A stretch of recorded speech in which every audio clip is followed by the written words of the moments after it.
Episode 171 अन्या sign divorce paper. Rudra के अचानक अन्या के सामने डाइवोर्स पेपर फेंकने पर सब शॉक थे, खासकर अन्या। उसके कानों में जैसे ये शब्द लगातार गूंजते हुए उसके दिल को चुभो रहे थे। दिग्विजय जी रुद्र बात सुन गुस्से में खड़े होते हुए अपनी कारक आवाज कहते हैं, ये क्या मजाक है रुद्र, और मतलब है इस पेपर का। रुद्र दिग्विजय के ऐसे बोलने जैसे उनकी बात बीच में काट साफ तीखे लफ्जों में कहता है, ये मजाक नहीं दादाजी बल्कि सच्चाई है, और मजाक बस ये रिश्ता है अब हमारा, इसलिए बेहतर होगा कि हम अलग हो जाए। रुद्र की बात सुन दिग्विजय आंख बबूला हो जाते हैं और वो लगभग चीखते हुए कहते हैं, रुद्र तुम पागल तो नहीं हो गए हो जो ऐसी बहकी बातें कर रहे हो? तुम्हें समझ आ रहा है कि क्या बोल रहे हो? तलाक लेना कोई बच्चों की जिद नहीं होती। पर रुद्र की भाव जरा भी नहीं बदले दिग्विजय जी की बात सुन। जैसे उसके आंखों में न जाने क्या था कि वो आज इस बात पे बिना बहस किए बस अपना फरमान सुनना रहा था। अभय अपने समझदार दोस्त की ऐसी नादानी देख रुद्र के पास आते हुए कहता है, रुद्र ये क्या बच्चों जैसी हरकत कर रहे हो? भाभी से यूं अचानक तलाक की बात, अगर कोई प्रॉब्लम है तो तुम दोनों मिलकर बात करो, ऐसे तलाक लेना कोई सही बात थोड़ी है। रुद्र अभय की बात सुन उससे इग्नोर करता हुआ जैसे अपनी बात पे अड़ा हुआ था। आकाश जी भी दुगनी शौक में थे। वो रुद्र के पास आते हुए नर्म भाव में हैरत लिए रुद्र के कंधे पर हाथ रख पूछते हैं, ये सब रुद्र, कुछ बोलो, आखिर ऐसा क्या हुआ तुम दोनों के बीच कि तुमने उतना बड़ा फैसला ले लिया और हमसे कुछ कहा था नहीं? क्या तुम दोनों में झगड़ा हुआ है?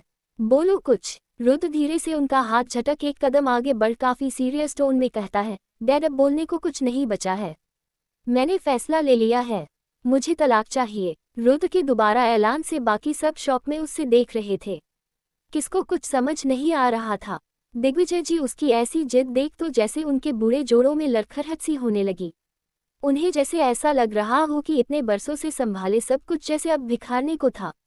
रेहान जो इस बात को लिए सबसे ज्यादा शौक में था, वो खामोशी से चलकर रुद्र के पास आता है। रुद्र को लगा कि रेहान भी अब उससे सुनाएगा या जिद करेगा, इसलिए वो उससे देख कारक आवाज में कहता है, देखो रेहान मैं फैसला कर चुका हूँ, तो मेरे सामने जिद करने का कोई फायदा नहीं तुम। रुद्र इतना ही बोलते बोलते रुक गया क्योंकि रेहान बिना कुछ कहे रुद्र के गले लग जाता है, जिससे रुद्र को कुछ समझ नहीं आता। पर अगले ही पल रेहान वैसे उससे गले लगे रुबासी आवाज में कहता है, भाई आप हमसे मजाक कर रहे हो ना? प्लीज कह दो भाई, आप और भाभी अलग नहीं हो रहे हो। भाई प्लीज, अगर भाभी से कोई गलती हो गई है तो मैं आपसे माफी मांगता हूँ, प्लीज उन्हें माफ कर दो, प्लीज ये रिश्ता मत तोड़ो, भाभी को कहीं मत जाने दो भाई, प्लीज। भाई आपको लगता है न मैं हर बार जिद करके आपसे अपनी बात मनवा लेता हूँ, पर आज मैं जिद नहीं आपसे भिख मांग रहा हूँ, प्लीज अपने कहे शब्द वापस ले लो भाई प्लीज। रेहान के ऐसे शब्द सुन रुद्र का दिल जैसे अपने कारकपन से पिघलने लगा। वो कुछ कहता कि उसकी नज़र वहाँ खामोश सी बैठी अन्या पे जाती है, जिसके बाद एक बार भी उसके दिल में वही आग जागने लगी जो रेहान की बातों से कुछ ठंडी पड़ गई। वो अपनी मुठिया कसते हुए रेहान को एक झटके में अलग करते हुए काफी कारक और तेज आवाज में कहता है, रेहान मेरा फैसला नहीं बदलेगा और ये डाइवोर्स होकर रहेगा। रुद्र के इस तीसरे ऐलान पे सब उससे देखने लगे। वहां मौजूद सारे लोग जानते थे कि अगर रुद्र ने किसी चीज को ठान लिया तो उसके बाद वो फैसला बदलना इम्पॉसिबल है। किसको समझ नहीं आ रहा था कि उससे कैसे समझाए। अन्या जो एकटक अपने सामने पड़े पेपर को देख रही थी, उसके अंदर तो जैसे एक अलग ही जंग चल रही थी, जहां उसका प्यार आज उससे हारता हुआ नजर आ रहा था। आशु को जैसे उसने इस वक्त संदूक में बंद किए गुमसुम सी बैठी हो। दिग्विजय जी अपना सिर पकड़ आकाश जी से कहते हैं, आकाश समझाओ इस ना समझ को, शादी और तलाक को इसने अपने बिजनेस की दुनिया का खेल समझ लिया है। क्या रिश्ते इतनी आसानी से टूटते हैं? और तो और ये हमें टूटने का वजह तक नहीं बता रहा है, बस बिजनेस डील की तरह आया और 4 पन्नों का कोरा कागज में लिखा 7 अक्षर का शब्द पकड़ा दिया। दिग्विजय जी काफी गुस्से में थे, जिसकी वजह से बोलते बोलते उनकी सांसें भी बढ़ने लगी, जिससे देख आकाश जी तुरंत उन्हें समझते हैं। रुद्र को अपने दादाजी की ऐसी हालत बिल्कुल देखी नहीं जा रही थी। वो उन्हें ऐसे परेशान नहीं देख पा रहा था। वो अपनी मुठिया मजबूरी से कसते हुए खुद को जैसे रोक कहता है, सॉरी दादाजी लेकिन इस बार मैं आपकी बात का मान नहीं रख पाऊंगा, ये तलाक। वो इतना ही कहता है कि तभी हॉल में एक साफ आवाज गूंजती है, ठीक है। सब उस आवाज को सुन शौक हो जाते हैं और उस ओर देखने लगते हैं, तो ये आवाज अन्या की थी। अन्या अपनी खामोश और खाली आंखों में लिए रुद्र को देखते हुए उठती हुई कहती है, आपको तलाक चाहिए न तो ठीक है, इतना बोल अन्या जैसे ही आगे बढ़ती है कि सब काफी हैरान रह जाते हैं। अन्या को यूं बढ़ता देख दिग्विजय जी हैरत में कहते हैं, पर बेटा। लेकिन वो इतना ही कहते हैं कि अन्या अपना हाथ दिखाकर सबके बढ़ते कदमों और शब्दों को उनके तक रोककर सीधे लिफाजों में रुद्र के आंखों में देख कहती है, आज कोई कुछ नहीं बोलेगा हमारे बीच। न दादाजी आप न रेहान तुम, कोई कुछ नहीं बोलेगा। अन्या के ऐसे कहने पर आकाश जी कुछ कहने की होते हैं तो अन्या फिर से कारक आवाज में कहती है, आप सबको मेरी कसम कोई कुछ नहीं बोलेगा। अगर आप सब ने कभी भी मेरी परवाह की है तो आप इसका मान रखेंगे। अन्या के ऐसे कहने पर सब परेशान हो जाते हैं। सब उन्हें रोकना चाहते थे पर अन्या की कसम तोड़ने की हिम्मत वहां किसी में नहीं थी। अन्या अपनी बात कहकर एक नज़र रुद्र को देख वो पेपर टेबल से उठती है और बिल्कुल रुद्र के सामने खड़ी होते हुए उसके आंखों में डाल कहती है, आपको डाइवोर्स चाहिए न तो ठीक है। इतना बोल अन्या रुद्र से बिना नजरें हटाए उसके कोट के पॉकेट से पेन लिए पेपर उसके सीने पर रख पेन उठाकर साइन करने लगती है। ये देख तो वहां मजबूर सारे लोगों शॉक में चले जाते हैं। अन्या बिना किसी सवाल किए रुद्र के सीने पर ही उस पेपर को साइन कर उसके हाथ में पकड़ते हुए कहती है, ले, आज से आप इस मजबूरी के रिश्ते अदाज है। इतना बोल अन्या उसकी आंखों से अपनी नजरें फेर मुड़ जाती है और बिना एक पल और वहां रुक चुपचाप तेज कदमों से ऊपर की तरफ चली जाती है। उसकी यूं जाता देख सबके आंखों में नमी से छा जाते हैं। सब अन्या के छुपाए हुए दर्द और आंसुओं को साफ साफ भाप सकते थे। रेहान जो अन्या को यूं जाता देख नम आंखों से उससे देख अपना हाथ हवा बड़ा धीरे से पुकारता है, भाभी। पर अन्या जैसे खुद को आजाद किए वहां से चुप चली जाती है। रेहान अपने बालों को सिर में दबोच टूट सा जाता है, फिर गुस्से और दर्द में रुद्र को देख कहता है, बहुत अच्छा किया भाई, अपने बहुत किया। आपकी जिद और गुस्से ने मुझे एक बार फिर मेरे सिर पर ममता भरा साया छीन लिया। बहुत अच्छा किया। इतना बोल रेहान जैसे टूटता हुआ जमीन पर गिर जाता है। ताबिश और अभय जल्दी से रेहान पास आए उससे संभलता है। रुद्र को जैसे अब तक सपना सा लग रहा था कि उसके हाथ में वो तलाक के पेपर है जिससे अन्या ने बिना कोई सवाल के साइन कर दिया। उसकी मुठिया उस पेपर को लिए काश गई और वो भी तेज कदमों से वहां से चला जाता है। उसके जाने के बाद दिग्विजय जी जैसे टूटते हुए कहते हैं, आकाश आज सब कुछ बिखर गया। हमारी घर की लक्ष्मी इस रौनक आज सब छीन लिया रुद्र ने। देखना जो घर आज हमें घर लगता था, अन्या के जाने के बाद ये बस आईटियों और पत्थरों का महल बनकर रह जाएगा। दिग्विजय जी की ऐसी बातें और ऐसी हालत देख आकाश जी भी खामोश हो जाते हैं। उनका दिल भी जैसे आज रो रहा था। एपिसोड 172।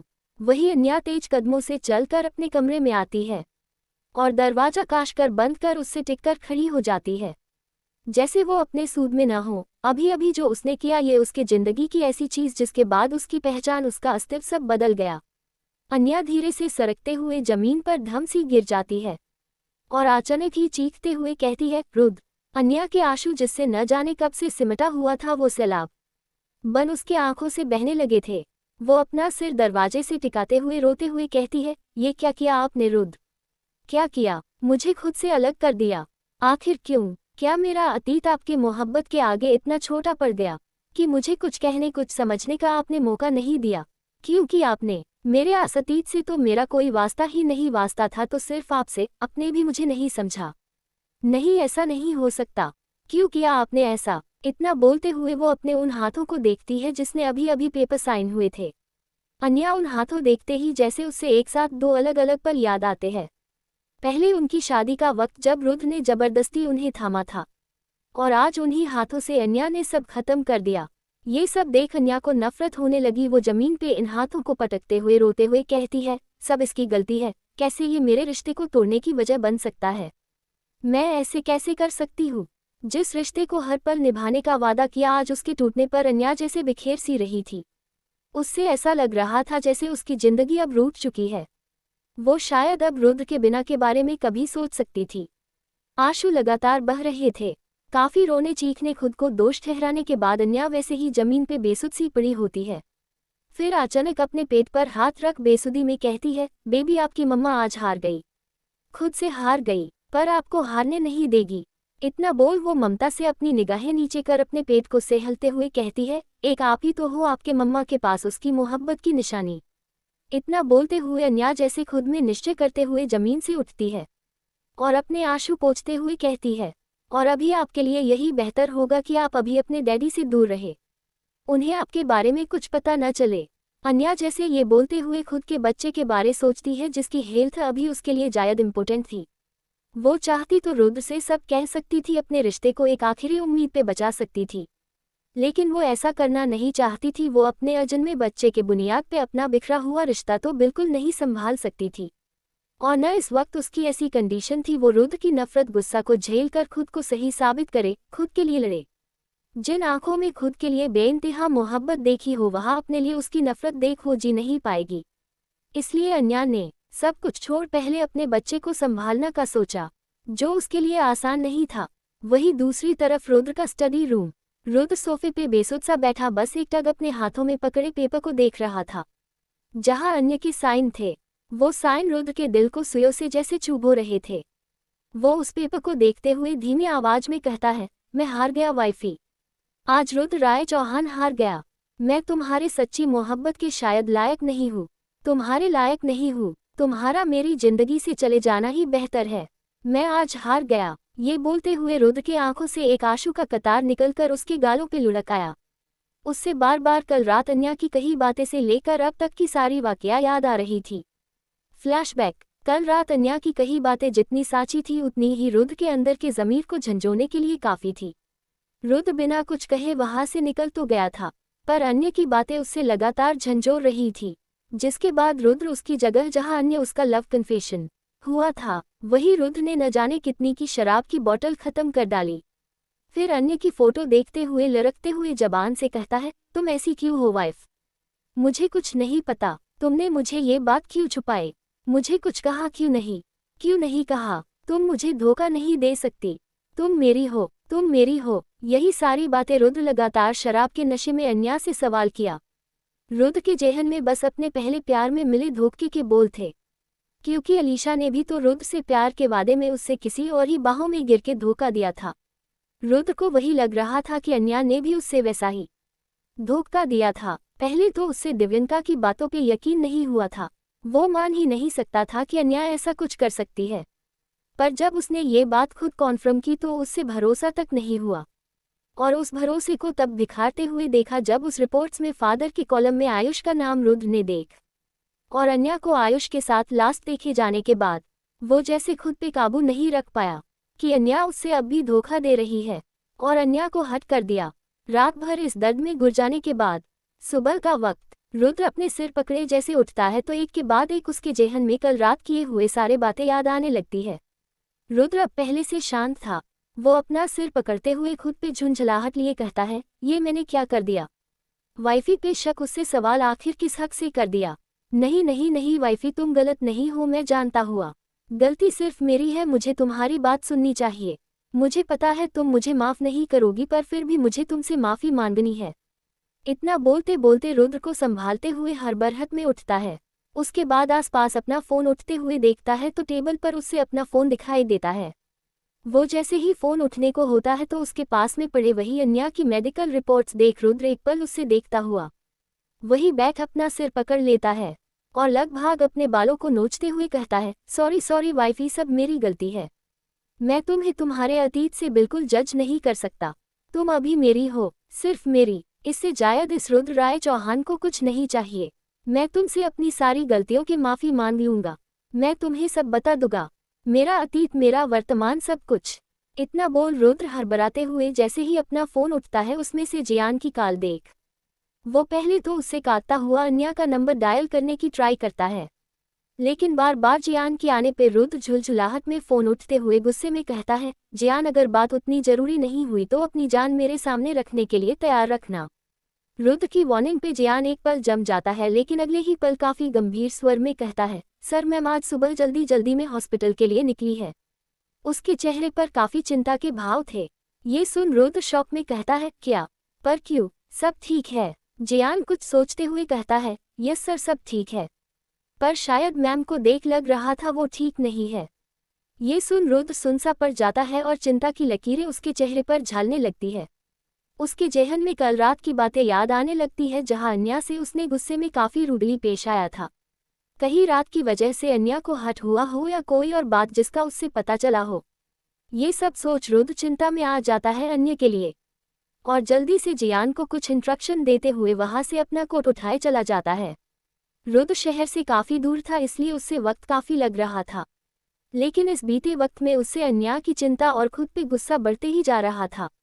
उसने न जाने कितनी बार अन्या से माफी मांगी हो अपने मन में। उसका दिल चाहता था कि वो बस जाए और अन्य को सीने से लगाए और अपनी सारी गलतियों की माफी मांगे और वो सारी बातें कह दे जिसकी वजह से वो अन्या का गुनहगार है। यही सब सोचते हुए रुद्र अपनी कार की स्पीड काफी बढ़ा दी। वो जैसे ही हॉस्पिटल पहुंचने को था कि तभी रास्ते में कुछ ऐसा देखने को मिला जिसके बाद जैसे रुद्र के पांव से जैसे जमीन खिसक गई। उसने तुरंत ही कार की ब्रेक लगाए और आंखें हैरत में बड़ी करते हुए सामने देखाने लगा, क्योंकि सामने अन्या आयुष की बाहों में थी। रुद्र अन्या और आयुष को यूं साथ देख शौक रह गया। उससे समझ नहीं आ रहा था कि जो वो देख रहा है वो हकीकत है या कल की शराब में डूबी कोई भ्रम। पर अगले ही पल उसका भ्रम हकीकत का रुख ले लिया, जहां वो अन्या और आयुष को साथ साथ खुशी देख रहा था। अन्या उसकी बातों पे मुस्कुरा रही थी। उनका यूं साथ देख रुद्र को काफी बुरा लग रहा था। वो अन्या को यूं किसी और के साथ तो बिल्कुल नहीं देख सकता था। अगले ही पल उसकी आंखें चौड़ी हो गई जब जाती हुई अन्या के कंधे पर हाथ रख आयुष उससे रोकता है। रुद्र अब गुस्से में आ चुका था। उसका सारा गिल्ट गुस्से में बदलने लगा था, लेकिन वो कार से निकलता उससे पहले ही उसका फोन बजाता है, जहां सरसरी निगाहें डाल उससे पता चलता है ये कॉल दिव्यंका का था।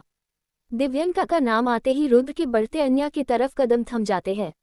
उससे जैसे लगता है वो क्या कर रहा है, अन्या के अतिथि पर यूं रिएक्ट कर इतना अन्या को ब्लेम करता है, लेकिन वो भी तो वही किया और अब भी वही कर रहा है। रुद्र ये सब सोच अपने हाथों को देख गुस्से में स्टीयरिंग व्हील पे मरते हुए अपनी आंखें बंद कर लेता है। रुद्र इस वक्त सिर्फ खुद को दोषी ठहरा रहा था। उससे गलत किया अन्या के साथ, कहीं न कहीं दिव्यंका के साथ भी 3 साल पहले और अब भी। अतीत को तो भुलाया जा सकता है, लेकिन वर्तमान उसका क्या? वो सबसे बड़ा दोषी है अन्य का। वो कैसे अपनी मोहब्बत साबित करेगा जबकि उसके वादे झूठे हो चुके हैं? ये सब सोचते हुए उससे बस अन्या का ख्याल आता है, जो इस वक्त आयुष खुश दिख रही थी। रुद्र जैसे खुद को इस खुशी में गहरान जैसा मान रहा था, इसलिए उसने उस गहरन को हटने का खुद को अन्य से दूर करने फैसला करता है, क्योंकि वो उसके लायक नहीं था। उसकी आंखों की सच्चाई और मोहब्बत के लायक नहीं था।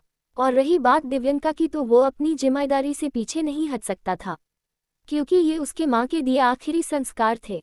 रुद्र तो 3 साल पहले ही अपने गलती की माफी मांगना चाहता था दिव्यंका से, पर उसका पता ही उससे थोड़े देरी से पता चला। और जब बीते वक्त में रुद्र ने जब दिव्यंका का रिश्ता देखा, तो वो उस अपने अंदर के गिल्ट में जलते हुए दिव्यंका से शादी के लिए हाँ करता है, जिसकी वजह रुद्र ने आज किसी से नहीं कही। यही सब सोच आज रुद्र ने अपने दिल को कठोर कर अन्या से तलाक ले लिया, ताकि अन्या एटलीस्ट खुल के जी सकते, उसकी तरह घुट घुट के नहीं। फ्लैशबैक एंड रुद्र यही सब सोच रहा था। अन्या का उसके जिंदगी से जाना उसके लिए सांसों को छोड़ने के बराबर सा हो रहा था। वो ही जानता है कि जब अन्या ने बिना किसी सवाल के पेपर उसके सीने पे रख साइन किया था, तब उसका क्या हाल हुआ था। उसकी जैसे धड़कने रुकने को थी, दिल जोर जोर से चीख रहा था अन्या की खुद के करीब रखने के लिए। रुद्र की तो हिम्मत तक नहीं हुई थी उस पेपर पर साइन करने की, न पहली बार में न इस बार में। वो एकटक उस पेपर को देख रहा था। वो उस पेपर को देखते हुए कहता है, वाइफी तुमने मुझे खुद से अलग कर दिया, पर मैं कभी तुम्हें खुद से अलग नहीं कर पाऊंगा। इतना बोल रुद्र अपने पॉकेट से लाइटर निकलता है और उससे जलते हुए पेपर के करीब ले जाता है। पल भर में पेपर खुद को आग के लपटों में जककर उससे राख बना देता है। रुद्र फिर अपनी आंखें बंद कर वही सोफे पर बेसुध सा पड़ जाता है। आंखों से आंसू बह तो रहे थे, लेकिन अंदर का सैलाब खत्म होने का नाम नहीं ले रहा था। वो जानता था आज जो उसने किया उसके बाद वो अन्या को खुद के करीब कभी महसूस नहीं कर पाएगा, लेकिन ये जिंदगी भर का दर्द उससे अपनी गलती की सजा के रूप में कुबूल था। एपिसोड 173। सुबह का वक्त, चौहान मेंशन। रुद्र की जब आंख खुली तो खुद को यूं बेसुधी में स्टडी रूम के सोफे पर सोता पाकर वो खुद को संभले उठकर बैठता है और अपने हथेलियों में खुद के चेहरे को भर गहरी सांस लेता है। तभी उसकी नज़र जमीन पे पड़े टुकड़ों की राख पे जाती है, जिससे उससे कल रात हुई सारी बातें याद आती है। अन्या का डाइवोर्स पेपर साइन करना भी। ये याद आते ही रुद्र के दिल को बेचैनी खालने सी लगती है। उससे ये कदम उठा तो लिया, पर वो ही जनता वो इस कदम के बाद अन्या से दूर रहते हुए जी नहीं पाया। ये सब वो अन्या के पास जाने के लिए तेज कदमों से बेख्याली में उठता हुआ कमरे से बाहर आता है और जल्दी से अपना कमरा का दरवाजा खोलता हुआ कहता है, वाइफी रुद्र जैसे ही अपने कमरे का दरवाजा खोलता है तो उसमें से उससे आज एक अलग सा खालीपन महसूस होता है, जो अन्या के होते हुए कभी नहीं हुआ। ये देख रुद्र का दिल घबराहट में आगे बढ़ता हुआ उससे चारों तरफ ढूंढता है पर अन्या नहीं होती। ये देख रुद्र का दिल बैठ जाता है क्योंकि वो जान चुका था अन्या जा चुकी है उसकी जिंदगी से दूर, उससे छोड़ के बिना सवाल किए, बिना कोई जवाब लिए और बिना अपना हक जताए सब कुछ छोड़ जा चुकी थी। रुद्र ये देख वही सोफे पर बेसुधी में बैठ जाता है, अपनी आंखें बंद कर चीखता हुआ कहता है, वाइफी।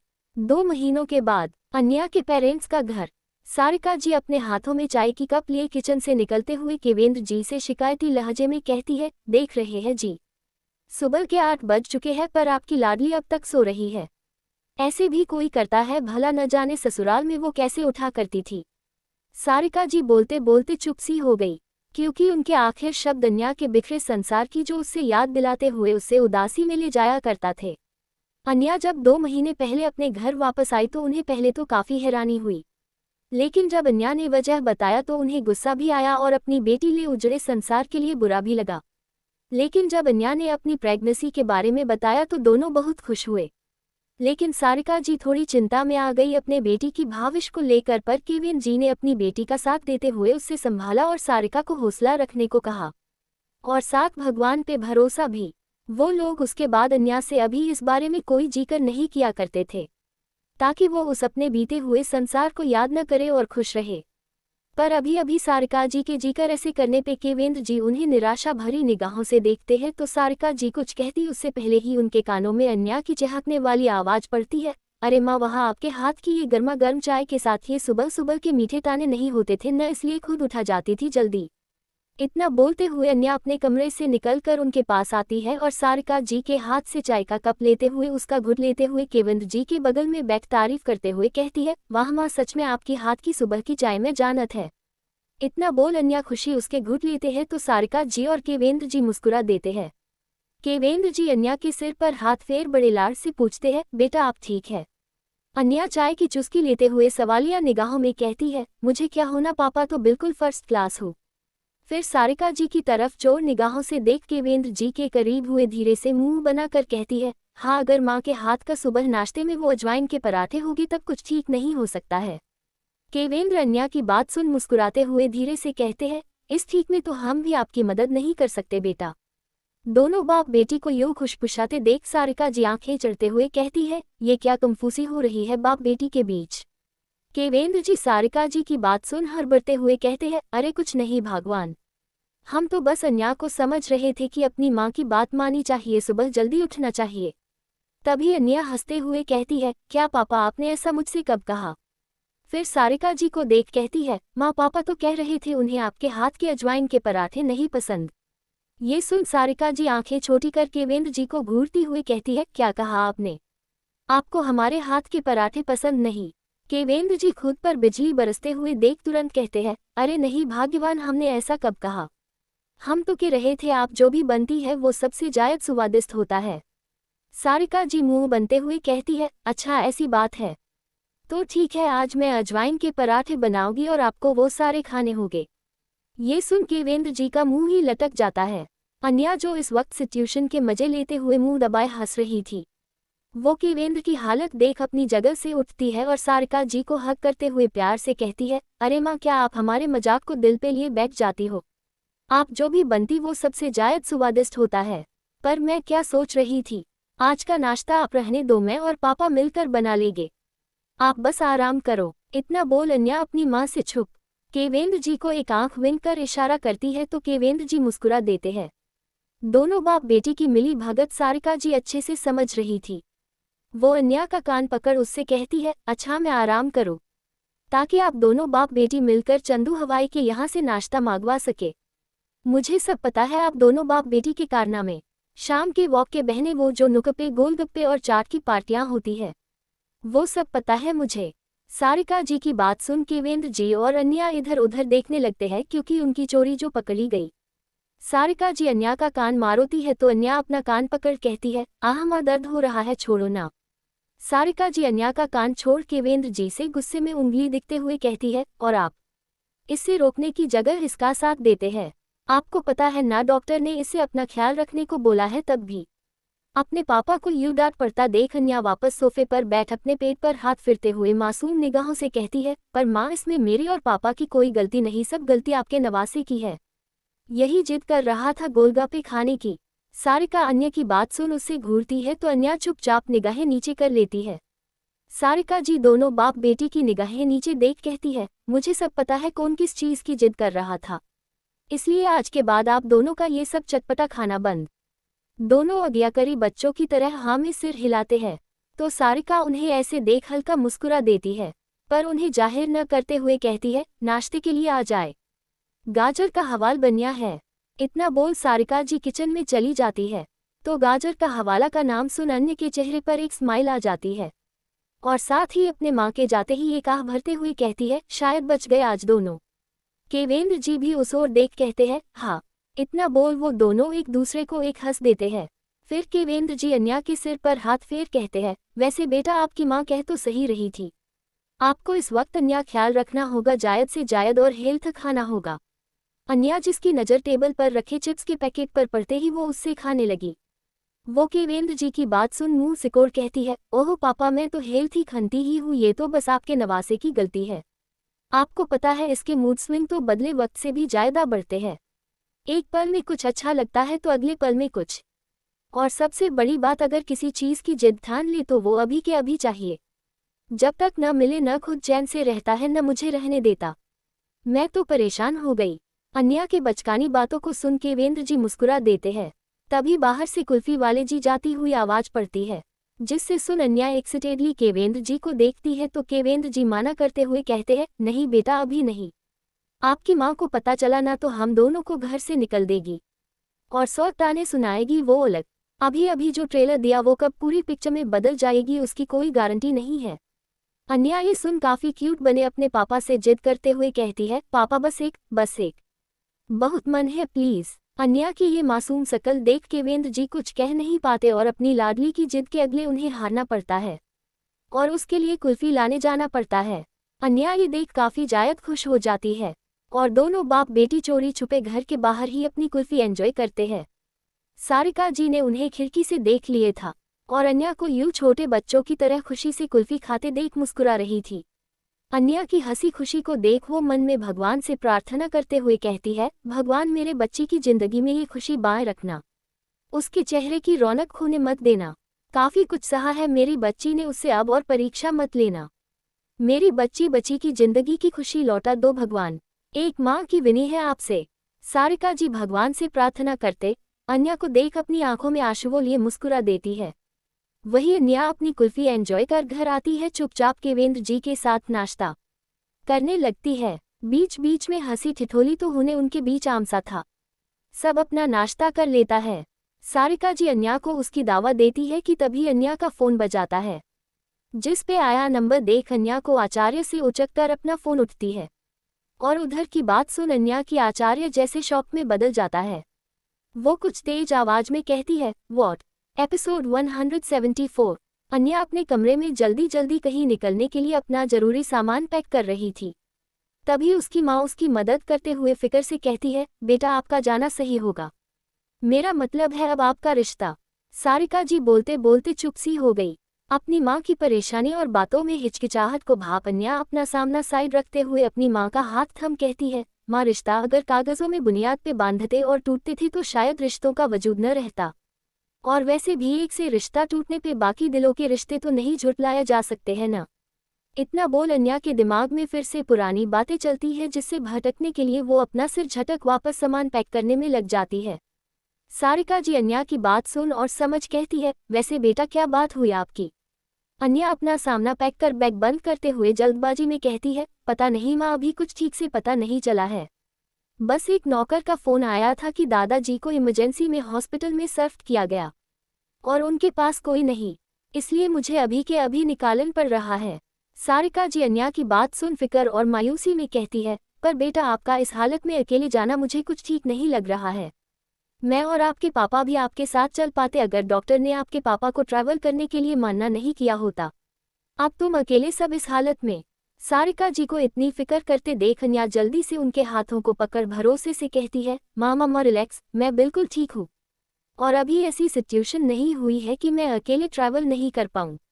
मैं बस दादाजी को देख, सब ठीक होते ही बस 2 दिन में लौट आऊंगी। आप चिंता न करें और अपना पापा का ख्याल रखना। ओरखे। अन्या की बात सुन सारिका जी हाँ में सिर हिलाती है।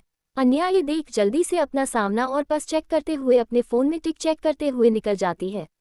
बाहर केवेंद्र जी अन्या को टैक्सी में बैठाकर सही सलामत जाने का कहते हैं।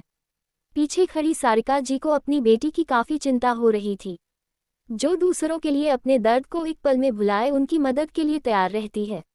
वो भगवान से प्रार्थना करते हुए अन्या की जिंदगी में सब ठीक होने की कामना करती है। वही कुछ घंटों में अन्या मुंबई वापस आ जाती है और सीधा हॉस्पिटल के लिए निकल जाती है। ये शहर उसके शांत हुए मन को बेचैन तो कर रहा था। वो जानती थी है शहर में वापस आकर वो एक बार फिर उसे शख्स का सामना करना होगा जिसे देखने भर से वो खुद को कमजोर और हारा हुआ महसूस करती है। एक बार फिर वही दर्द उसके सामने घने कोहरे जैसे छा जाएगी जिससे वो भागकर यहाँ से गई थी। लेकिन अन्या इस वक्त खुद से जायद दिग्विजय जी की फिक्र में भी थी। वो जल्द से जल्द हॉस्पिटल पहुंचती है और दिग्विजय जी का पूछ जैसे ही वो वहां आती है तो एक पल को उचक सी जाती है, क्योंकि सामने मुन्ना जिसने अन्य को कॉल किया था उसके सिवा कोई भी चौहान परिवार का शख्स नहीं था। अन्या जल्दी से भाग कर जाती है तो मुन्ना अन्या को देख खुश होते हुए कहता है मैम आप आ गई। अन्या जल्दी से आसपास देख कहती है मुन्ना क्या हुआ दादाजी कैसे और तुम यहाँ अकेले क्यों हो। मुन्ना सामने के आईसीयू की तरफ इशारा करते हुए कहता है पता नहीं मैम, मैं बस बड़े साहब को चाय देने उनके कमरे में गया तो उन्हें जमीन पे बेहोश पाया। मैंने रुद्र सर को कॉल किए पर उनका फ़ोन नहीं लगा, तो हमने आपको कॉल किया और बड़े साहब को हॉस्पिटल ले आए। ये सुन अन्या हैरान हो जाती है कि दादाजी ऐसी कंडीशन में कोई अब तक उनके साथ नहीं था। अन्या अगले कुछ पूछती कि डॉक्टर आईसीयू से बाहर आते हैं।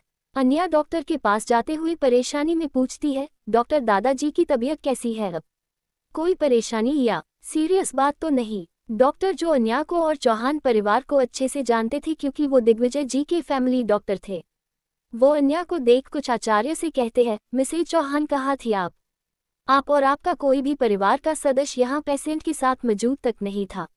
अन्या उनकी बात पे शर्मिंदा हुई कहती है सॉरी डॉक्टर, दादाजी कंडीशन अब कैसे है, क्या हुआ था उन्हें। डॉक्टर अन्य के सवाल सुन थोड़े सीरियस अंदाज में कहते हैं बीपी काफ़ी बढ़ने की वजह से माइनर हार्ट अटैक आया था, शायद काफ़ी दिनों से स्ट्रेस और वक्त पे दवाई नहीं लेने की वजह से ये सब हुआ है।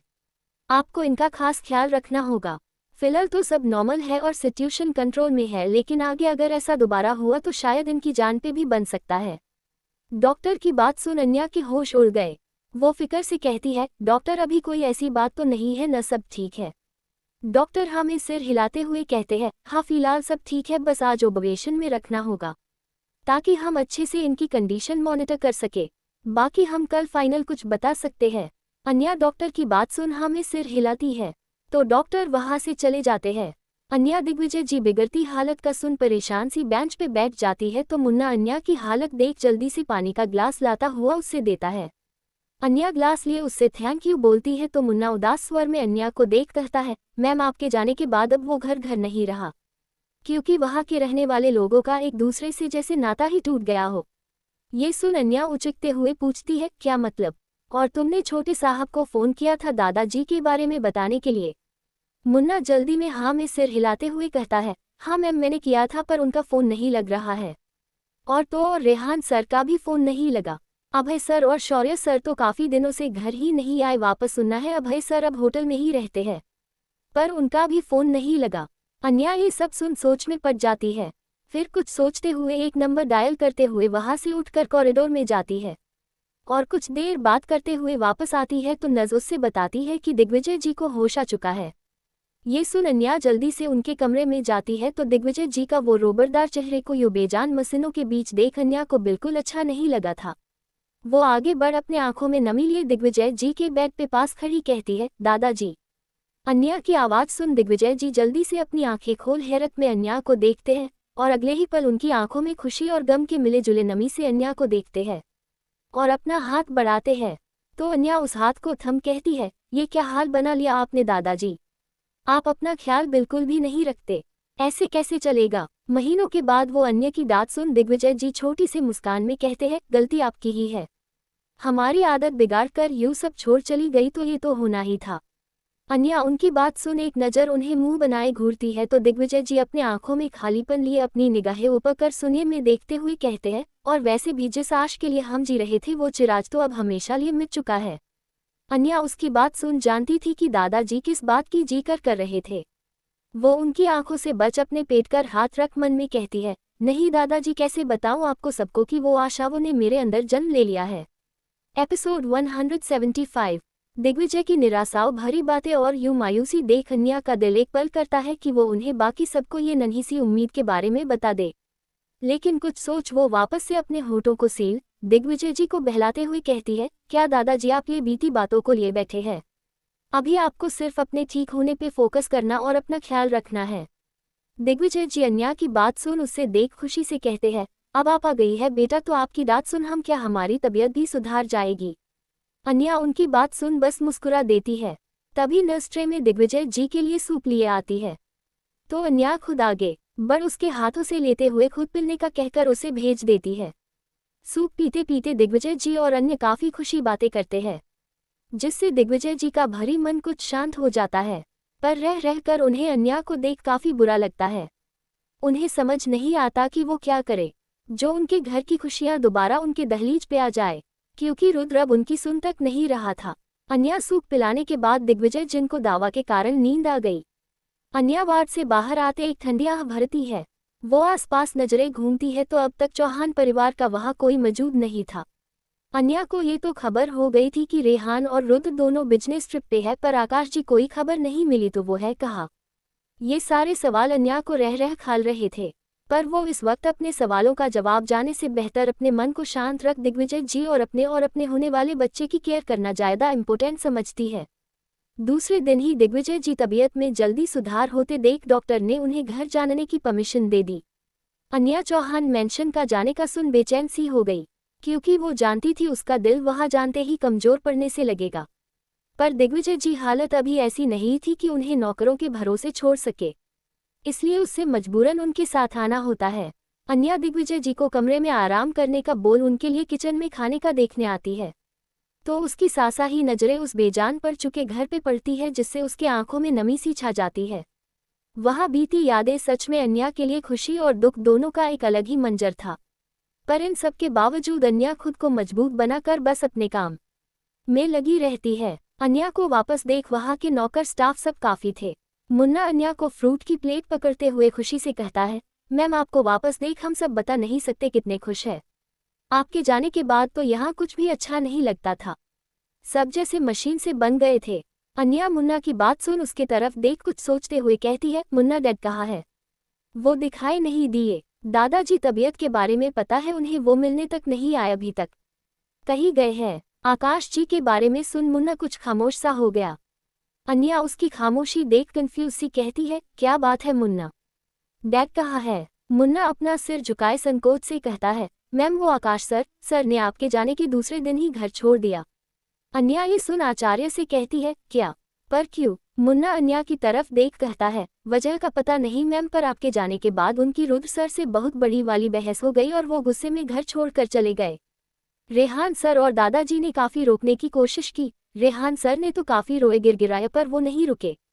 उन्होंने सबसे नाता तोड़ दिया, जिसकी वजह से रेहान काफी दुखी हो गए और अब तो वो हंसते भी नहीं है।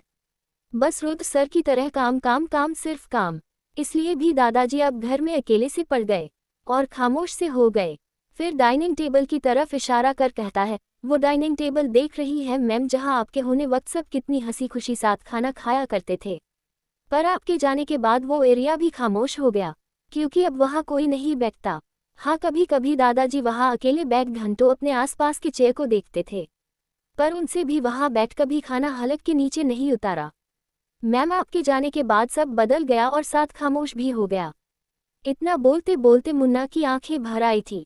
वो अन्या के सामने हाथ जोड़ कहता है, मैम प्लीज आप सब ठीक कर दो ना। रेहान सर तो आपको उनकी जादू की छड़ी बोलते थे न, तो प्लीज ऐसा मैजिक दोबारा कर दो। मुझे यहाँ सबकी हालत देख बिल्कुल अच्छा नहीं लगता, प्लीज मैम। अन्या उनकी बात सुन खामोश सी हो गई। उसकी भी ये सारी बातें सुन आंखें भर आई थी। उसने कभी नहीं सोचा था कि इतने प्यार से संजोए उसका परिवार यूं बिखर जाएगा। अन्या का दिल भी ये सब जान काफी रो रहा था। वो बिना कुछ कहे वहां से चली जाती है। वही दोपहर का वक्त, रुद्र की कार चौहान मैंशन में एंटर करती है। बॉडीगार्ड के दरवाजा खोलने पे रुद्र, जिसका ध्यान अपने फोन में था, वो बिना किसी भाव के कार से निकलता है और जैसे अपने कदम घर की ओर बढ़ता तभी दूसरी कार भी चौहान मैंशन में एंटर करती है, जिसकी आवाज सुन रुद्र का ध्यान अपने मोबाइल से हट उस ओर जाता है।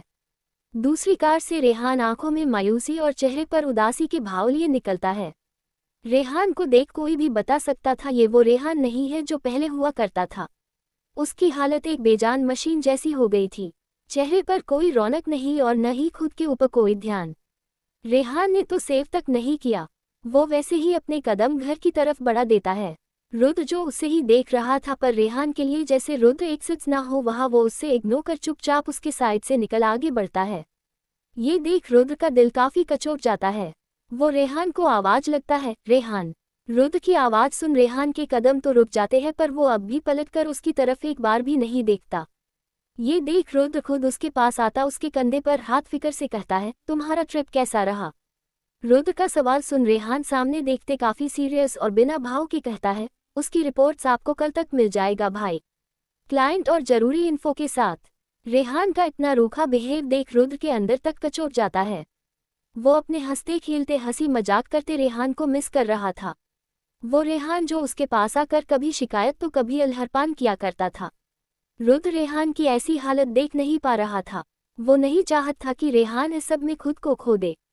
वो उसकी फिक्र करते हुए कहता है, रेहान काम में खुद को इतना थकाने की जरूरत नहीं है, तुम चाहो तो छुट्टी भी ले सकते हो। रुद्र की बात सुन रेहान एक नज़र उससे देखता है, फिर अपने वही पुराने रूखे अंदाज में कहता है, थैंक भाई, पर मुझे छुट्टी की जरूरत नहीं है। फिर एक नज़र सामने घर की देख कहता है, और वैसे भी इस बेजान घर में रहने से अच्छा है कि मैं आपके ऑफिस में फ़ियालों के बीच रह लूँ। कम से कम वहाँ मुझे अकेलापन और खालीपन तो नहीं लगता।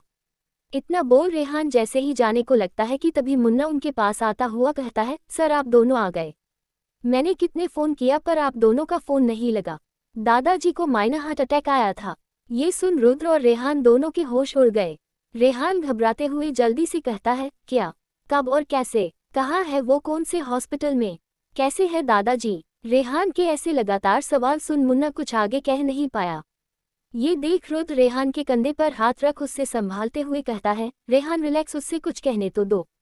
फिर मुन्ना की तरफ देख पूछता है, दादाजी कहाँ है? मुन्ना रुद्र के पूछने पे सिर झुकाए कहता है, दादाजी इस वक्त अपने कमरे आराम कर रहे हैं साहब, वो अब ठीक है। ये सुन रेहान जैसे ही आगे बढ़ने को होता है कि मुन्ना की अधूरी बातों को पूरा होते हुए सुनता है, मैं अपने वक्त पे आकर सब संभाल लिया साहब। ये सुन रेहान हैरत पूछता है, भाभी, भाभी आए हैं, कहाँ है वो? मुन्ना हाँ में सिर हिलाते हुए कहता है, सर दादाजी के रूम में। अन्या की आने की खबर सुन रेहान के चेहरे पर जैसे खुशी की लहर दौड़ गई। वो खुशी से उछलता हुआ मुन्ना से पूछता है, साची भाभी वापस आ गई? मुन्ना बस हाँ में सिर हिलता है तो रेहान जैसे खुशी से बबला हो जाता है। वो सब छोड़कर भागता हुआ घर के अंदर चला जाता है। मुन्ना भी उसके पीछे चला जाता है। तो वही रुद्र अन्या के आने की खबर जैसे जम सा गया था। उसके दिल की अनगिनता इमोशन ने जैसे अपने रंग बदलने लगे थे। उसका दिल जोरों से धड़क अन्या की एक झलक देखने को बेकरार हुए जा रहा था। रुद्र अपने इमोशन को अपने अंदर रोकने की कोशिश करते हुए अपने दिल पर हाथ रख जैसे उससे संभालने को कहता है, पर अब जैसे उसका दिल उससे से बगावत करने के मोड़ में चला आया था। रुद्र अपने दिल को शांत करने के लिए काशकर उससे अपने मुट्ठियों में जकड़ अपनी आंखें बंद करता है तो एक आंसू का कतार उसकी आंखों से बह जाता है और उसी आंसू को लिए रुद्र की दर्द भरी आवाज के साथ कहता है, वाइफी। वही दूसरी तरफ अन्या को दिग्विजय जी को खाना खिला रही थी। अचानक ही उसका दिल जैसे जोरों से धड़कने लगता है। वो तुरंत ही पलट कर देखती है, उसका दिल जिसे उससे कह रहा हो कि किसी ने उससे पुकारा। ये सुन अन्या इधर उधर देखने लगती है तो दिग्विजय जी कहते हैं, अन्या बेटा क्या हुआ, कोई दिक्कत है? अन्या दिग्विजय जी की बात सुन जल्दी से नमे सिर हिलाकर कहती है, नहीं दादाजी सब ठीक है, आप रुके, मैं आपको आपकी दावा दे देती हूँ। इतना बोल अन्या जैसे ही दरवाजा लेने के लिए उठती है कि अचानक कमरे का दरवाजा जोर से खुलता है और रेहान भागते हुए झट से अंदर आता है। दिग्विजय जी और अन्या अचानक इस एक्शन से उचक से दरवाजे की तरफ देखने लगते हैं। रेहान जैसे ही अपने सामने अन्या को देखता हुआ तो वो खुशी के साथ काफ़ी इमोशनल फील करता है। वो अपने जज्बातों को काबू नहीं कर पाता और झट से आगे बढ़ अन्या में गले लग जाता है। अन्या पहले तो उसकी हरकत पे अवाक रह जाती है, पर रेहान को देख वो भी खुशी से मुस्कुरा कर उसे हक कर लेती है। तो वही रेहान अन्या के गले लगे रुबासी आवाज में कहता है, भाभी आप क्यों मुझे छोड़कर चली गई थी? आपका रिश्ता क्या सिर्फ भाई से था, मुझसे नहीं? मैं बता नहीं सकता आपके जाने के बाद सब कैसे बिखर गया था। कोई नहीं था भाभी जो मुझे संभाल सके, प्यार से मेरे सिर पर हाथ फेर सके, मुझे हक से डांटकर सही रास्ता दिखाया। कोई नहीं भाभी, मैं बिल्कुल अकेला हो गया था, बिल्कुल अकेला। रेहान का खुद के लिए इतना निस्वार्थ प्यार देख अन्या की भी आंखें भर आई। उससे बिल्कुल अच्छा नहीं लग रहा था रेहान को ऐसा देखना। वो उससे खुद से अलग करते हुए उसके आंसू पोंछ प्यार से कहती है, तुम अकेले कहाँ हो रेहान? मैं हूं ना हमेशा तुम्हारे साथ। और ऐसे कब से हो गए, रोनू वाले बच्चे जैसे तुम तो मेरे। रेहान की नाक खींच उससे ट्विस्ट करते हुए शरारत मुस्कान से कहती है, मेरे नटखट शैतान थे तो फिर? अन्या की बात सुन रेहान के चेहरे पर छोटी मुस्कान छा गई। वो दोबारा अन्य से गले लगे कहता है, तो फिर यही भाभी आप मुझे छोड़कर मत जाना। मैं बता नहीं सकता आपको यहाँ देख मैं कितना खुश हूँ। अन्या रेहान की बातें सुन मुस्कुराते हुए उसके सिर पर हाथ फेरती है। वही दिग्विजय जी रेहान और अन्य का यू बॉन्ड देख मुस्कुरा रहे थे, पर आंखों में कुछ पानी सा भी था। वो मोहाल को कुछ लाइट करते हुए मुंह बनाकर बेचारे स्वर में कहते हैं, अरे कोई इस बूढ़े पे भी ध्यान दो, ये बूढ़ा बीमार है। दिग्विजय जी की बात सुन रेहान मुस्कुराते हुए उनके पास बढ़ता है और उनके बगल में बैठ क्यूरियसली अपने होठों पे हाथ रख सोचने वाले अंदाज में कहता है, कौन बूढ़ा? यहाँ तो मुझे कोई बूढ़ा दिखाई नहीं दे रहा है। दिग्विजय जी उसकी बात सुन हंसते कहते हैं, तू बूढ़ा नालायक। इतना बोल दिग्विजय जी अपनी बाहें फैलते हैं तो रेहान मुस्कुराते हुए उनके गले लग जाता है और उनकी पीठ से हलत हुए रेहान दबी आवाज में कहता है, दादू कैसे हो अब? दिग्विजय जी मुस्कुराकर उससे अलग होते हुए रौबदार अंदाज में कहते हैं, हमें क्या होना है, देखो हम बिल्कुल ठीक है। फिर रेहान की शकल अपने हाथों से इधर उधर घुमाकर कहते हैं, बीमार तो तुम लग रहे हो, क्या हालत बना रखी है तुमने? साची तो तुम्हें डर के भाग जाएगी। साची का नाम सुन रेहान कुछ खामोश सा हो गया, जिस बात को अन्य नोटिस कर लेती है। रेहान दिग्विजय जी की बात बदलते हुए कहता है, मेरी छोड़ो दीनू बाबा, आप अपनी बताओ, अपने कौन से तीर मार लिए जो आपकी ये हालत हो रखी है? जरूर चोरी चोरी नॉन हेल्थी खाना खाया होगा। दिग्विजय जी रेहान का सवाल का जवाब देते कि उनके कानों में दरवाजा खटकने की आवाज पड़ती है, जिससे सबकी निगाहें उस ओर जाती है। रुद्र अंदर आता है और दिग्विजय जी के पास आते हुए पूछता है, अब कैसी तबीयत है दादाजी आपकी? दिग्विजय जी रुद्र को देख सादगी से कहते हैं, ठीक है। अब तुम कब आए? रुद्र, बस अभी अभी। कोई कुछ कहता उससे पहले अन्या जल्दी से दिग्विजय जी के हाथों में दावा देते हुए जल्दबाजी में कहती है, दादाजी बातें तो होगे रहेगी, आप पहले दरवाजा खा लीजिए। फिर अपने फोन निकल कहती है, दादाजी आप आराम करें, मैं आती हूँ, माँ का फोन आ रहा है। इतना बोल अन्या जल्दी से वहां से निकल जाती है। उसने एक नज़र भी अपनी निगाहें उठाकर रुद्र को नहीं देखा, पर बिना देखे ही उसकी प्रेजेंस अन्य के लिए मुश्किल साबित हो रही थी। वो जल्दी से बाहर आती हुए दीवार से लग खुद को संभलती है और खुद को हौसला देते हैं ताकि वो रुद्र के सामने कमजोर न पड़े। पर लगता ये उसके लिए काफी मुश्किल था, क्योंकि उसकी मोहब्बत आज भी उसके हर जज्बात पे भरी थी, जो चीख चीख कर बस रुद्र के लिए अपनी तड़प बयां कर रहा है। वही दूसरी तरफ रुद्र का भी यही हाल था। उसकी तो पहली निगाहें तक अन्या से हट नहीं रही थी। वो चोरी छुपे बस उससे देख रहा था, पर उसकी निगाहें खुद को एक नजर न पा कर अंदर से कचोट रहा था और उससे यूं जाते देख जैसे उसका दिल उससे रुकने को वितनी कर रहा हो। कुछ देर बाद अन्या दिग्विजय जी को देखने के लिए जा ही रही थी कि तभी उससे सामने से रुद्र आता दिखाई देता है, जिससे देख अन्या अपनी नजरें फेर लेती है और बिना अपना रास्ता बदले वो सीधा चलने लगती है। वही रुद्र अन्या को देख टूट रहा था। वो उससे कहना काफी कुछ कहना चाहता, माफी मांगना चाहता, रोकना चाहता, बताना चाहता था, खुद को समझना चाहता, अपनी गलती मानना चाहता था। अन्या की खामोश नजरें उससे कितनी तकलीफ दे रही ये जताना चाहता था। वो दोनों जैसे ही एक दूसरे के बगल से गुजरते तो रुद्र अन्या को देख कहता है, थैंक यू। उसका थैंक यू सुन अन्या के बढ़ते कदम एक पल जम से जाते हैं।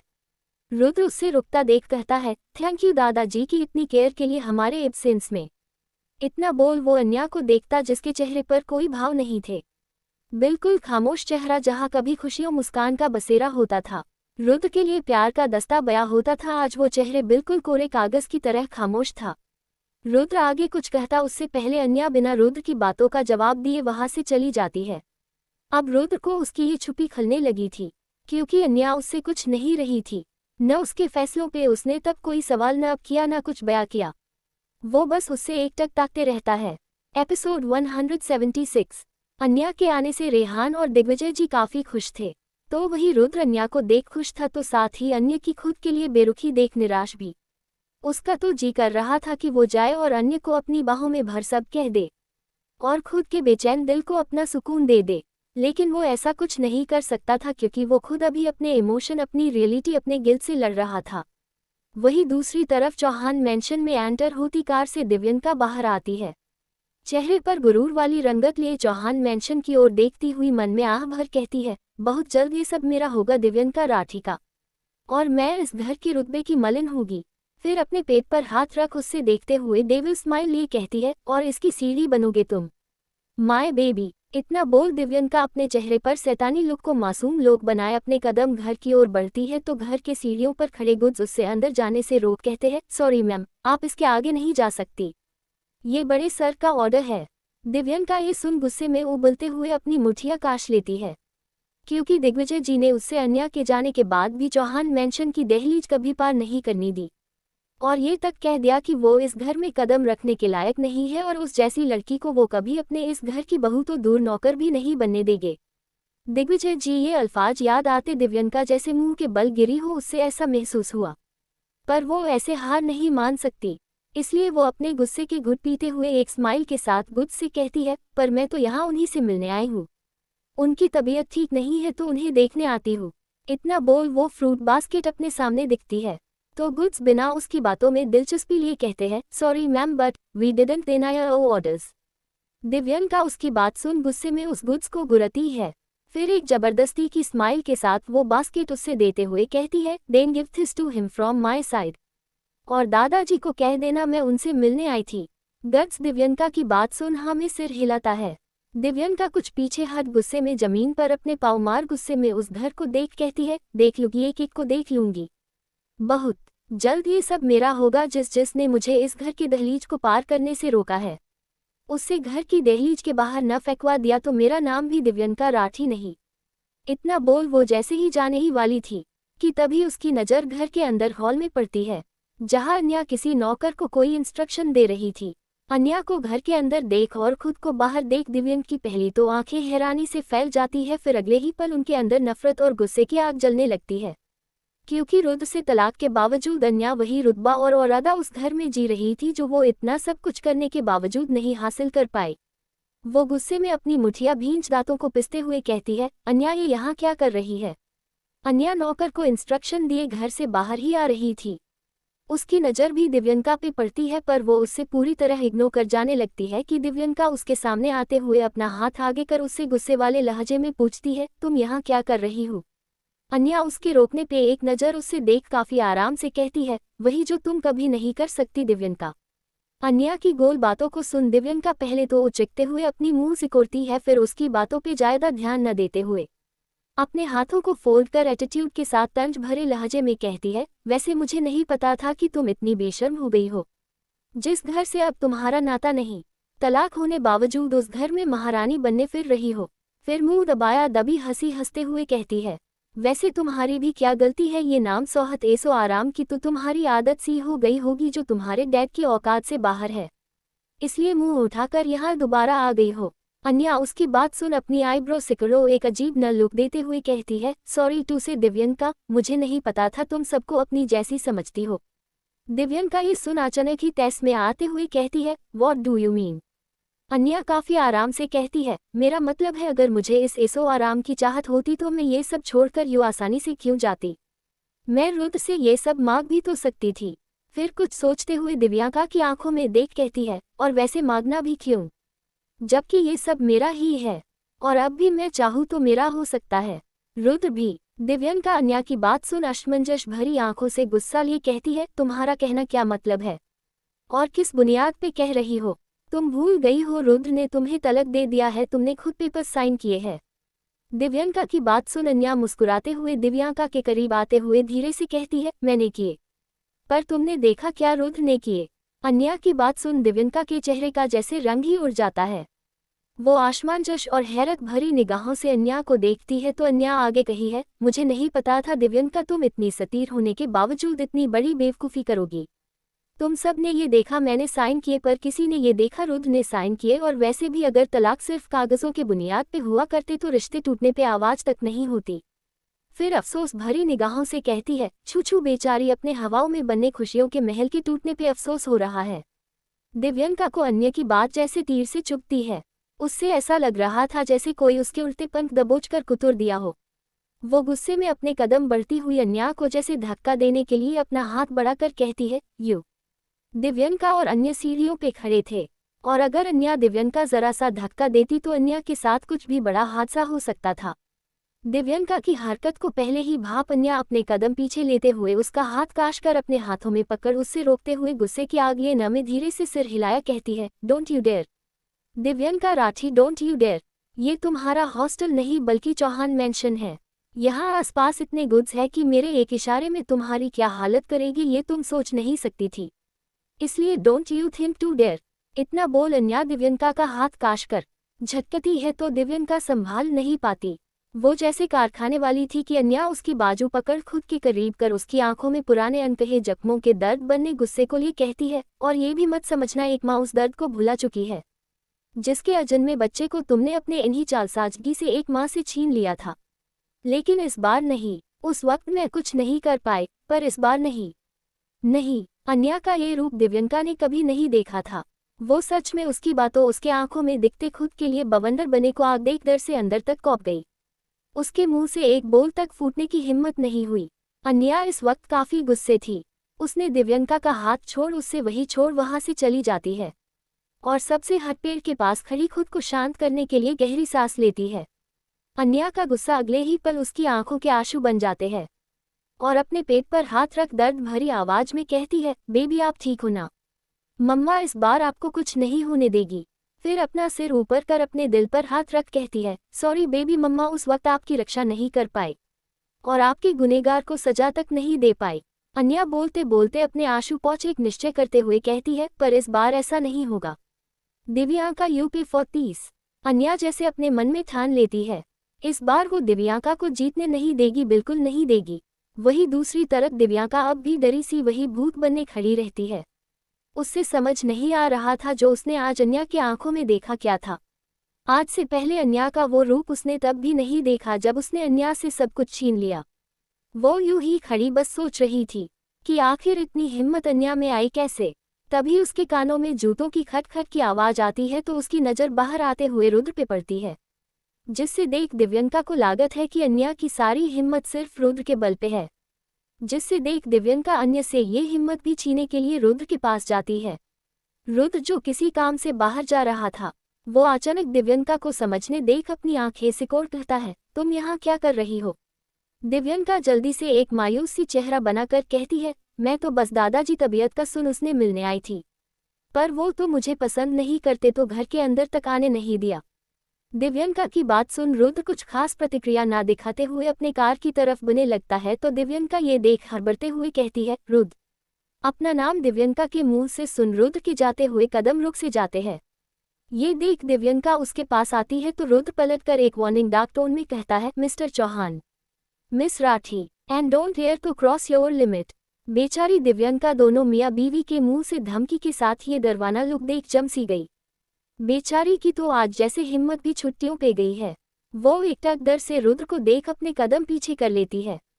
फिर दिव्यांका रुद्र की बात सुन जल्दी से हाँ में सिर हिला अपनी बात सुधरे डर से हकलाते हुए अपनी बात कहती है, हाँ मिस्टर चौहान, वो कल हमें रेगुलर चेकअप के लिए डॉक्टर के पास जाना है। डॉक्टर ने बच्चे के फादर को भी बुलाया है, तो क्या कल आप फ्री है?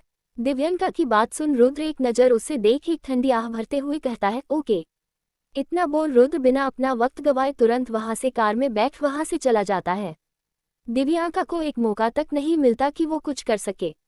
इन 2 महीनों में दिव्यंका ने काफ़ी कोशिश तो की पर अब तक कुछ हासिल नहीं कर पाई, क्योंकि रुद्र इन महीनों ने मुश्किल से एक बार मिला और 3-4 बार फ़ोन पे 10 सेकंड के लिए बात हुई हो। ये सब अब दिव्यंका को काफ़ी भरी महसूस हो रहा था। उसके कानों में अब भी अन्या की बातें गूंज रही थी कि वो चाहे तो अब भी सब हासिल कर सकती है। जिसका मतलब साफ था कि दिव्यांका के पास वक्त नहीं था, उसे जो करना था वो जल्दी ही करना होगा। उसने कैसे भी कर रुद्र की जिंदगी वो जगह पाना होगा जो अन्या का है, और शायद उसे पता है कि वो कैसे। दिव्यांका यही सब सोच अपने पेट पे हाथ रख एक डेविल स्माइल देती है। एपिसोड 177। वही दूसरी तरफ डिजाइनर बुटीक में साची जो अपने डेस्क पे बैठी काफी लगन से अपने काम में बिजी थी, तभी उसका फोन में आए नोटिफिकेशन से वो अपने काम को साइड रख फोन को चेक करते हुए जैसे ही रखने वाली थी, तभी उसकी नज़र अपने फ़ोन के लगे वॉलपेपर पे जाता है, जहां उसकी और रेहान की एंगेजमेंट रिंग की फ़ोटो लगी हुई। उस फोटो देख साची के दिल में जैसे एक आह सी उठती है।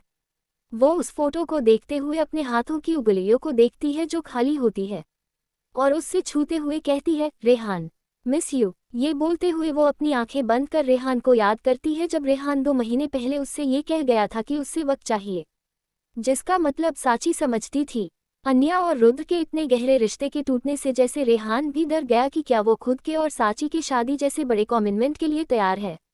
वो बस साची को तकलीफ नहीं देना चाहता और न वो खाली पान जो हर वक्त उसकी जिंदगी में हुआ करता है। ये सब सोचते हुए साची रेहान को याद कर ही रही थी कि तभी उसके कानों में एक प्यारी से आवाज में अपना नाम पड़ता है, साची। साची इस आवाज को पहचानती थी, इसलिए वो झट से आचार्य से मुड़कर सामने देखती है, तो वहाँ अन्या मुस्कुराते हुए खड़ी थी। अन्या जो देख साची काफी ज्यादा खुश होती है और झट से अपनी जगह से खड़ी होते हुए भागकर अन्या के पास जाती है और उसके गले लग कहती है, भाभी यू कम बैक। अन्या भी साची को अपने गले लगा लेती है। साची अन्य से दूर होते हुए खुशी से उसका हाथ पकड़ कहती है, भाभी वापस आ गई। कब और कैसे मैं बता नहीं सकती, मैं आपको इतने वक्त बाद देख कितनी खुश हूँ। आप रेहान से मिली, मुझे ज्यादा तो वो आपको देख के खुशी से उछल पड़ेगा। ओह भाभी, आई एम सो हैप्पी। एक साथ इतनी सारे सवाल सुन अन्या उसके गाल पे हाथ प्यार से उससे शांत करवाते हुए कहती है, अरे बस बस एक साथ कितने सवाल करोगी। फिर एक नज़र आसपास देख कहती है, कहीं बाहर चले, वहां बैठ आराम से बातें करेंगे। साची अन्य की बात सुन हाँ में सिर हिला देती है और अन्या के साथ एक रेस्टोरेंट में आती है। अन्या दोनों का ऑर्डर देती है, पर साची का ध्यान ऑर्डर की जगह सिर्फ अन्या पे था। अन्या एक नज़र साची को देख मुस्कुराते हुए पानी का ग्लास उठाकर जैसे पानी पीने लगती है, तो साची अचानक ही कहती है, भाभी क्या आप प्रेग्नेंट है। साची का अचानक ये सवाल सुन अन्या तो खांसी सी आने लगती है, तो साची उससे संभालते हुए उससे शांत होने में हेल्प करती हुए पूछती है, आप ठीक है। अन्या हाँ में सिर हिलाते हुए खुद की घबराहट को शांत करते हुए एक मुस्कुराने की कोशिश करते हुए पूछती है, तुमने ऐसा क्यों पूछा, आई मीन तुम्हें ये क्यों लगा। साची मुस्कुराते हुए अपने ड्रिंक का सिप लेते हुए कहती है, आपके चेहरे की ग्लो और आपके टामी से।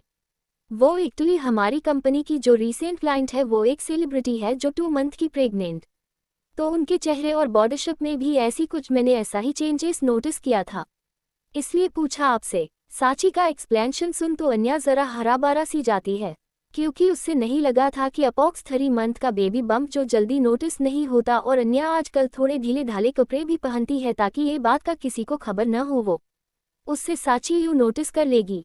अन्या खुद के कपड़ों को सही करते हुए जल्दी से बात बदलते की कोशिश करते हुए कहती है, ये तुम क्या बातें लेकर बैठ गई साची, में यहाँ मेरी नहीं तुम्हारी और रेहान की बात करने आई हूँ। साची को अन्य का बिहेव और बातें बदलने से कुछ खटक सा लगा, लेकिन वो ज्यादा माइंड न करते हुए कुछ नहीं कहती, क्योंकि प्रेगनेंसी कोई छोटी बात थोड़ी ना है जो अन्या यूं छुपाए, और इस वक्त उसका और रुद्र का ये रिश्ता भी वैसा नहीं, इसलिए साची इस बात को रहने देना ही ठीक समझती है। और जब अन्या रेहान का जिक्र करती है तो साची खामोश सी अपना सिर नीचे कर लेती है, तो अन्या ये देख उसके हाथ पे हाथ रख कहती है, साची मैं जानती हूँ हर रिश्ता एक जैसा नहीं होता, पर रिश्ते को वक्त देना अलग बात है और रिश्ते में दूरियां बढ़ना एक अलग। ये सुन साची कुछ नम आंखों से अन्या को देख कहती है, क्या भाभी रिश्ता सिर्फ एक के कोशिश से कामयाब होता है। अन्या साची का सवाल सुन खामोश सी हो गई, क्योंकि कहीं न कहीं यही सवाल उसके टूटे रिश्ते पे भी लागू होता था, पर अन्या ये नहीं चाहती थी उसके टूटे रिश्ते की दरार रेहान और साची के रिश्ते पे भी पड़े, इसलिए वो सच्ची को समझते हुए कहती है, मानती हूँ साची की रिश्ता एक बराबरी का साथ होता है, और मैं रेहान से उम्मीद करूँ न करूँ पर तुमसे तो कर सकती हूँ कि अगर ये उम्मीद जरा भी डगमगाए तुम उसका हाथ थम उससे संभालोगी। देखो साची, रेहान शुरू से सिर्फ रिश्ते टूटते हुए देखा है, और मेरे और रुद्र की वजह उसके अंदर एक डर सा बन गया, जिससे तुमने बस अपने साथ और हौसले से संभालना है।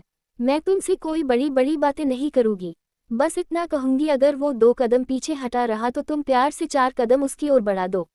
रिश्ते को वक्त देना जरूरी नहीं दूरियों से मुमकिन हो, साथ के साथ में भी मुमकिन है। अन्या की बातें सुन साची खामोशी से उससे देख उसकी बात सोचने लगती है। तभी अन्या की नज़र सामने से आते रेहान पे जाती है, जो अन्या को देख मुस्कुराते हुए उनकी टेबल के पास आते हुए कहता है, वहाँ भाभी आज डिनर सिनीर, वो भी मेरे फव। वो इतना ही बोलता है कि उसकी नज़र वहाँ बैठी साची पे जाती है, जिससे देख वो खामोश सा हो जाता।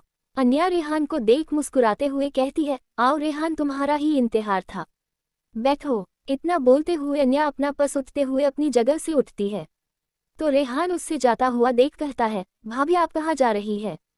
आप डिनर? अन्या में सिर हिलाते हुए कहती है, नहीं, मैं तुम लोग के साथ डिनर नहीं करूँगी, क्योंकि ये डिनर मैंने तुम दोनों के लिए ही प्लान किया है।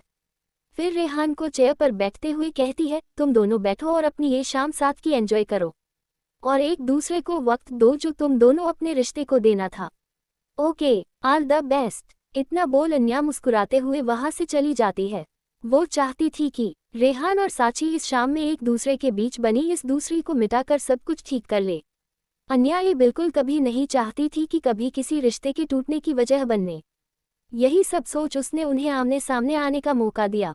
रात का वक्त, अन्या अपना काम खत्म कर वापस चौहान मैंशन आ जाती है, जहां वो दादाजी को डिनर करवा कर वो उन्हें दावा देकर सुला देती है और गेस्ट रूम में आ जाती है। अन्या जब फ्रेशअप होकर वापस आती कमरे में आती है तो मिरर के सामने अपने बढ़ते पेट को महसूस कर मुस्कुरा देती है और उससे छूते हुए कहती है, आपको पता है आज तो आपकी मम्मा और आपकी चोरी आपकी चाची ने तो पकड़ ही ली थी। न जाने कैसे उन्हें पक्का शक हो गया था। फिर ठंडी आह भरते हुए कहती है, वैसे अच्छा है इस घर में सिर्फ आदमी रहते हैं, जिसके सामने मैं 9 महीने के बम्प लिए भी खड़ी हो जाऊँ तो सब मुझे प्रेग्नेंट नहीं बल्कि मोटी कहेंगे, और आपके पापा वो तो मुझे ट्रेल मिल पे भाग कर पतला करके ही दम लेंगे। इतना बोल अन्या हंसने लगती है, तभी वो अपनी बात पे हंसते हंसते खामोश हो जाती है, क्योंकि उसके बातों में रुद्र का जीकर जो आ गया था। वो अपने बेबी को हक करते हुए एक आह भरते हुए मन में कहती है, काश बेबी आपके डैडी इस वक्त हमारे पास होते और सब ठीक होता तो कितनी खुशियां होती हमारे आसपास आपने आने की। अन्या रुद्र को काफी मिस कर रही थी। एपिसोड 178। अन्या खुद को संभाले बेड पे आ जाती है और सोने की कोशिश करने के लिए और अपना मन भटकने के लिए मगजन पढ़ने लगती है। तभी मगजन के पन्ने पलटते हुए उसका ध्यान एक आइसक्रीम पे जाती है, जिससे देख अचानक ही अन्या का मन उस आइसक्रीम को टेस्ट करने का होने लगा। वो अपने होठों पे जीभ फिरते हुए अपने कैराविंग को जैसे शांत करने की कोशिश करती है, पर जैसे अब उसकी नहीं उसके बेबी की भी वही कैराविंग बन चुकी थी। वो मगजन बंद कर एक नज़र घड़ी को देखती है जो इस वक्त आधी रात के 1 बजा रहे थे। ये देख अन्या अपने मन को मशोस कर खुद को सोने के लिए राजी करती है और बेड पर आंखें बंद कर लेट सी जाती है, पर अब उससे नींद कहाँ आने वाली थी। उसकी कार्विंग तो रह रह कर बढ़ने सी लगी। ये देख अन्या मुंह बनते हुए अपने पेट पर हाथ फिरा कर कहती है, ये क्या बेबी, आप मम्मा को आधी रात को तंग क्यों कर रहे हो, सो जाओ ना। इतना बोल वो करवट लिए दोबारा सोने कोशिश करती है, पर बेचारी की सारी कोशिश धारी की धरी रह जाती है। वो उठते हुए कहती है, समझ गई, जिद्दी में आपने क्यों, आपके पापा ने जो P0H0 दी कर रखी है, मेरी बात तो सुननी नहीं है। एक नंबर है जिद्दी हो, जो चाहिए अभी ही वो चाहिए। इतना बोल अन्या जैसे खुद पे झलती है क्योंकि उसकी भूख अब बढ़ने लगी थी। वो बेड से उठते हुए कमरे से बाहर आती है और आसपास निगाहें दौड़ती हुई किचन की तरफ बढ़ जाती है, ताकि अपनी बढ़ती भूख को शांत कर सके। किचन में आती ही अन्य फ्रिज खोलती है, पर उससे वो आइसक्रीम तो नहीं, लेकिन जो 2 फ्लेवर भी था वो अन्या को टेस्ट में कुछ पसंद नहीं आ रहा था। ये देख वो अफसोस में कहती है, अब क्या करे बेबी, यहाँ तो कुछ भी ऐसा नहीं जो आपको शांत कर सके, और आपकी भूख और मम्मा की कार्विंग तो बढ़ती ही जा रही है। इतना बोल अन्या उदास होते हुए पानी पीती है ताकि कुछ शांत हो सके और किचन से बाहर आ जाती है, पर उसका तो अब जैसे मन ही नहीं लग रहा था। रह रह कर उससे बस वही मगजन वाली आइसक्रीम का ख्याल आ रहा था। वो अपने कमरे में आती हुई टहलने लगती है, क्योंकि अब उसकी क्रेविंग काफ़ी ज़्यादा बढ़ चुकी थी। इतनी कि अन्या बिना सोचे समझे झट से कपबोर्ड से अपनी जैकेट और अपना फ़ोन लिए बाहर आ जाती है और फ़ोन में सर्च करते हुए कहती है, कहीं ना कहीं तो मिल ही जाएगी। अन्या काफ़ी चोरी चुपके से घर से बाहर आती है और आसपास देख सोचती है कि वो अब बाहर तो आ गई है, पर बाहर जाए कैसे, क्योंकि रुद्र के घर से मार्केट काफ़ी दूर पे था और कैब आने में भी वक्त लगेगा। तब तक का वो वेट नहीं कर सकती। तभी सामने उससे रुद्र की पोर्श 2 सीटर जगुआर खड़ी दिखती है। ये देख अन्या के चेहरे पर एक स्माइल आ जाती है। वो झट से आसपास नजरें घुमाकर चोरी चुपके उस कार के पास आती है और चारों तरफ देख उस कार का दरवाजा खोलने की वाली थी कि उसके कानों में हल्की कारक पर रात के सन्नाटे को छीनने वाली आवाज पड़ती है, तुम यहाँ क्या कर रही हो? अन्या उस आवाज को सुन जैसे काफी हड़बड़ा सी जाती है, जैसे कोई उसकी बहुत बड़ी सी चोरी पकड़ी गई हो। हाँ, चोरी ही थी रुद्र की कार की, पर अन्या जल्दी ही खुद को संभाले पीछे पलटी है तो रुद्र की वो काली रात की रोशनी में चमकती आंखों को खुद के यूं करीब देख वो डर सी जाती है और डर में हड़बड़ाहट लिए जैसे ही पीछे कदम खींचती है कि वो लड़खड़ते हुए गिरने को होती है, जिससे देख रुद्र झट से उसकी कमर को पकड़ अपने करीब खींचकर उससे संभाल लेता है। अन्या डर के साथ और भी अनकहे इमोशन लिए रुद्र को घबराहट में देखने लगती है। रुद्र भी उसकी आंखों में देख रहा था। दोनों की आंखें एक दूसरे से मिल खोए हुए जैसे काफी कुछ कहने लगी हो। रुद्र उससे देख फिकर से पूछता है, तुम ठीक हो? अन्य जो रुद्र के सवाल जो जैसी अनसुनी करते हुए बस एकटक उसके हिलाते हुए होठों को देख बोल अपने जीभ को अपने होठों पे फिरते हुए खोए हुए अंदाज में बोल पड़ती है, Ben and Jerry Belgium chocolate ice cream. Anya के मुंह से ये सुन और उसकी हरकत देख रुद्र अपनी आंखें छोटी कर उचकने हुए पूछता है, क्या कहा? अन्या रुद्र के सवाल को सुन जैसे अपने होश में आती है और झट से रुद्र की बाहों से दूर होते हुए खुद की बात पे झेप सी जाती है और अपने सिर पर हल्की चपत लगती है, क्योंकि अभी अभी वो उसके बीच करीबी के पल थे, उसमें अन्या को रोमांस की जगह सिर्फ अपनी आइसक्रीम का ख्याल आ रहा था और उसके होठों पे भी वो आइसक्रीम। शायद अगले पल रुद्र उससे न टोकता तो अन्या उससे खा ही जाती। ये सब सोच अन्या अपना सिर जल्दी से झटकते हुए खुद को कंट्रोल करती है। तभी रुद्र जो कब से उसका ये वियर्ड बिहेव नोटिस कर रहा था, वो दोबारा पूछता है, क्या हुआ, तुम ठीक हो? फिर आसपास के सन्नाटे को देख कहता है, कोष्टक योजक चिन्ह, और वैसे तुमने बताया नहीं, तुम आधी रात को यहाँ क्या कर रही हो? अन्या ये सुन एक नज़र उससे देख जल्दी से भड़के हुए अंदाज में कहती है, हवा खा रही हूँ। क्यों, इस घर में वो भी खाना मानना है या क्या आपसे पूछकर खाना पड़ेगा? आप कहे तो मैं आपको एप्लीकेशन लिख के दे देती हूँ या रिटेन रिक्वेस्ट, तब ठीक है, और तभी भी अगर आपको प्रॉब्लम है तो मैं सीधा बाहर चली जाती हूँ, और वैसे भी जिंदगी से निकल ही दिया, अब घर से निकल दीजिए। इतना बोल अन्या जल्दी मुंह फेर अपने कदम बाहर की तरफ बढ़ा देती है तो रुद्र उसका ये अंदाज देख बस देखते ही रह जाता है। बेचारा काफी जायद हैरान था अन्या का ये बिहेव देख और साथ ही परेशान भी ये सोच कि क्या उसका सवाल इतना गलत था। वो बस अन्या को यू टर्न में बाहर जाते देख फिकर से पूछने चला आया। अन्या अपने कदम बाहर की बढ़ते हुए मन में अफसोस में कहती है, इन्हें भी अभी ही आना था। मैं कौन सा इनकी कार को लेकर हमेशा के लिए 9-2-11 हो रही थी जो ये रातों को चौकीदारी करने चले आए। अब मैं बाहर कैसे जाऊंगी? अन्या ये सोचते हुए आगे बढ़ ही रही थी, तभी रुद्र पीछे से आता हुआ उसका हाथ पकड़ उसे रोकते हुए काफी नर्म भाव से कहता है, मेरी बात का ये मतलब नहीं था।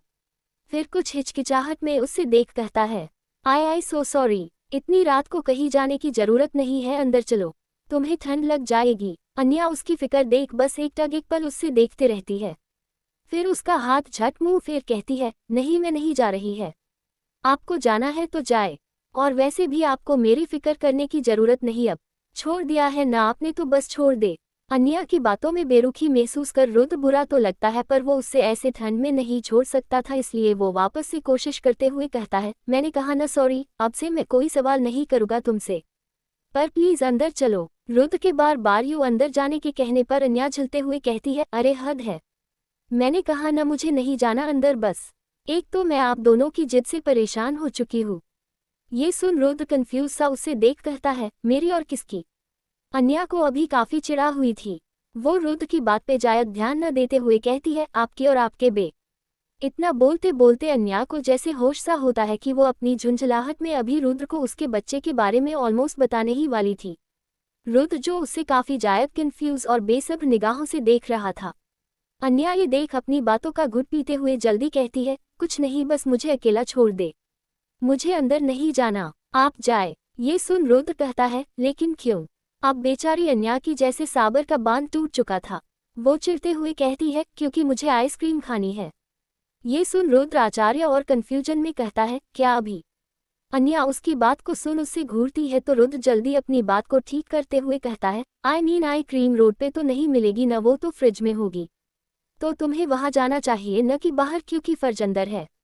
अन्या उसकी बात को सुन एक जबरदस्ती की मुस्कान के साथ कहती है, ओह थैंक यू, मुझे आधी रात को ये गूगल वाले जानकारी देने के लिए, पर मुझे इसकी ज़रूरत नहीं, क्योंकि जो आइसक्रीम मुझे खानी है वो फर्ज में नहीं है, इसलिए अब मैं बाहर जाऊँ या अंदर जाऊँ, you don't need to worry.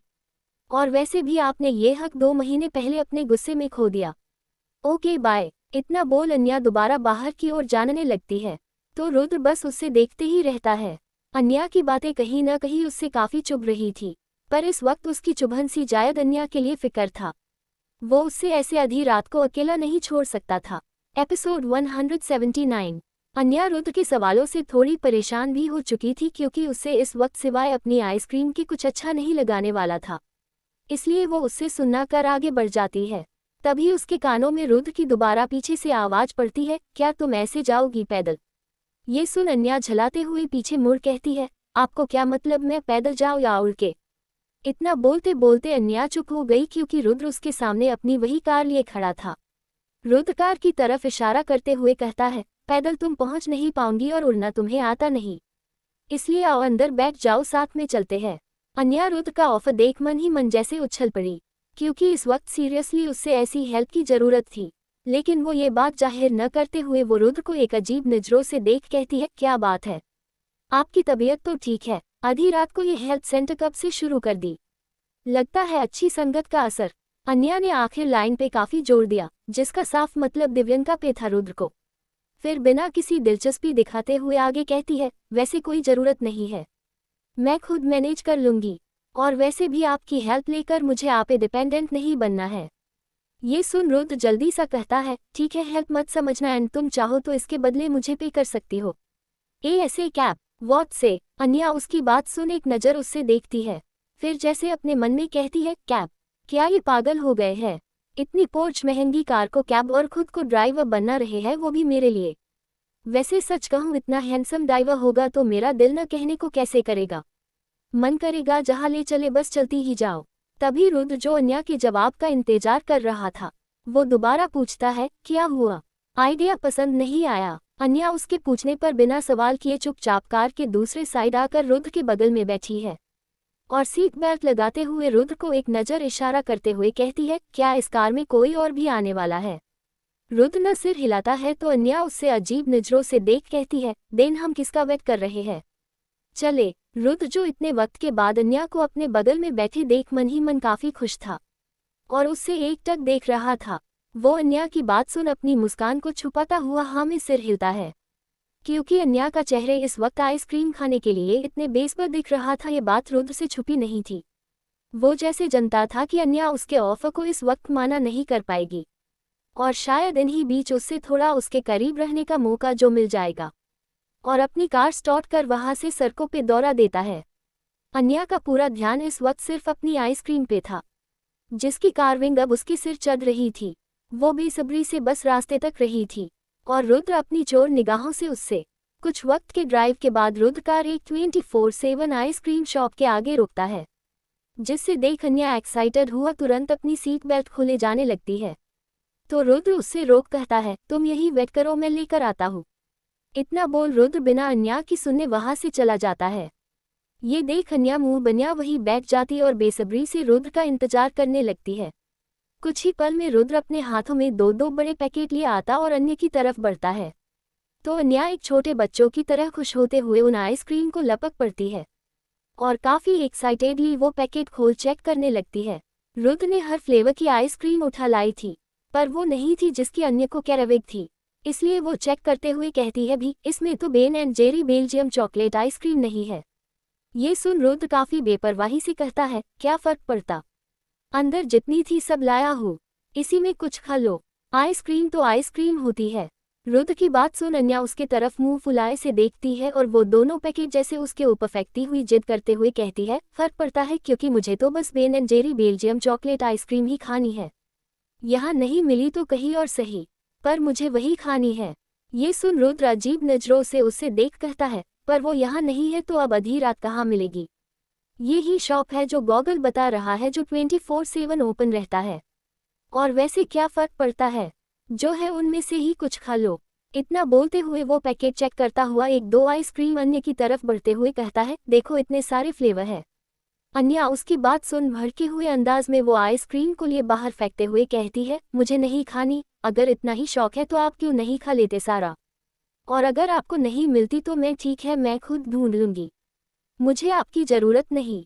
इतना बोल अन्या अपनी सीट बेल्ट खोलने लगती है तो रुद्र उसका आधी रात को एक आइसक्रीम के लिए भड़क हुआ बिहेव देख जैसे शौक था, क्योंकि उसकी नज़र में अन्या काफ़ी समझदार और काफ़ी पोलाइट नेचर की थी, लेकिन यहाँ तो अन्या उसकी सोच से विपरीत एक आइसक्रीम के लिए आधी रात को जिद लिए बैठी है।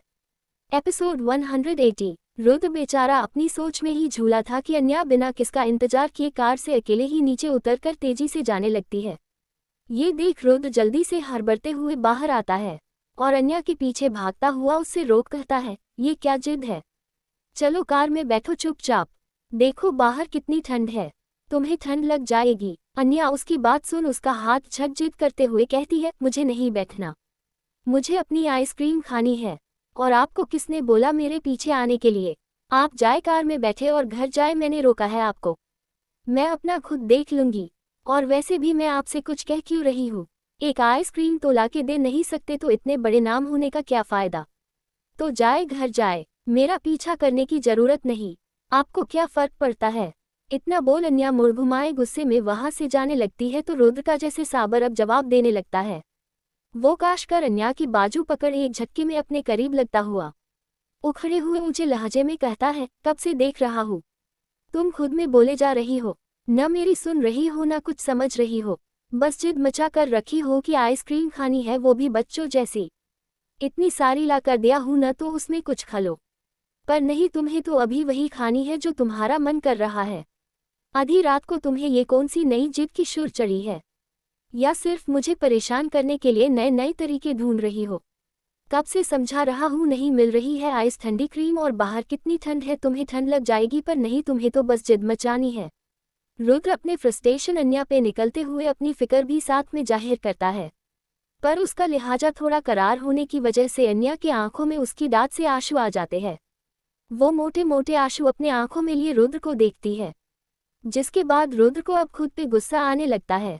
वो कभी भी अन्या के आंखों में आंसू यूं बर्दाश्त नहीं कर सकता था, इसलिए वो जल्दी से खुद की आंखें बंद एक गहरी सांस लिए खुद को शांत करता है तो अन्या अपना बाजू छुड़ाते हुए रोते हुए गुस्से से कहती है, तो मैंने नहीं कहा था आपको मेरी परवाह करने के लिए और न पीछे आने के लिए?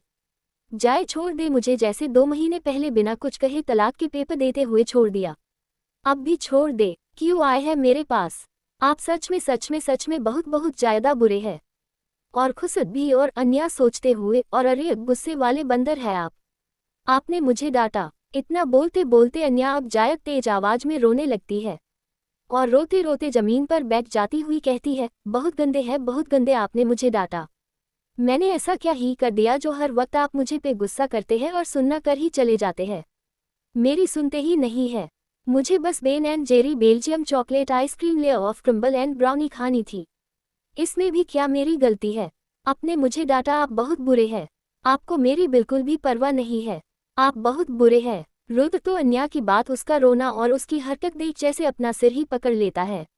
बेचारे को समझ नहीं आ रहा था ये अन्य को अचानक क्या हो गया, कभी परवाह करने से मना करती है और कभी खुद कंप्लेन करती है परवाह न करने की, तो कभी जिद मचाती है तो कभी गुस्सा करती है तो कभी अचानक गुस्सा करते करते रोने लगती है, और तो और आधी रात को ठंड में आइसक्रीम खाने की जिद मचाए न जाने क्या क्या उससे सुनाए जा रही थी।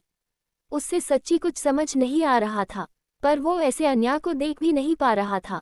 उसके एक आंसू उससे काफ़ी तकलीफ देते थे, इसलिए वो जल्दी से एक नज़र आसपास देखते हुए अपना सिर झटकता हुआ अन्या के पास नीचे बैठ होते उसे शांत करवाने की कोशिश करते हुए कहता है, अच्छा बाबा सॉरी, मैं तुम्हें नहीं डांटूंगा पक्का। अब उठो रोड पे से, देखो कितनी ठंड है, तुम्हें ठंड लग जाएगी, और पहले तुम ये रोना भी बंद करो। इतना बोलते बोलते रुद्र खुद प्यार से अन्या के आंसू पोंछ और उसके बिखेरे बालों को संवारते हुए कहता है, चलो उठो अब हम आइसक्रीम कहीं और जाकर ढूंढते हैं।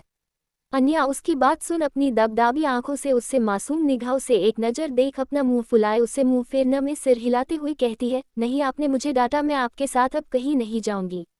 ये सुन बेचारों वाली नज़रों से उससे देखता है, फिर कुछ सोचते हुए अपने कान पकड़ कहता है, अच्छा बाबा सॉरी, देखो कान पकड़ के सॉरी।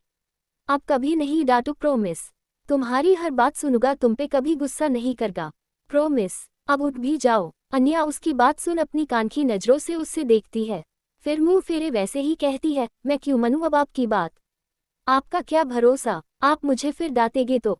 ये सुन बेचारा रुद्र जैसे अपने सारे हथियार डाल हंसे खुद को महसूस करता है, क्योंकि अन्या की बातें उसकी जिद एक छोटे बच्चे से भी ज्यादा बड़ी हो चुकी थी, और रुद्र को ऐसे नखरे उठने की आदत नहीं थी। बेचारे को क्या पता जो वो नखरे अभी झेल रहा है वो उसकी बीवी के नहीं बल्कि उसके होने वाले बच्चे और होने वाली माँ के हैं। और शायद ये तो शुरुआत है। रुद्र कुछ सोचता हुआ अन्या को देख कहता है, अब मैं कैसे यकीन दिलाऊं तुम्हें?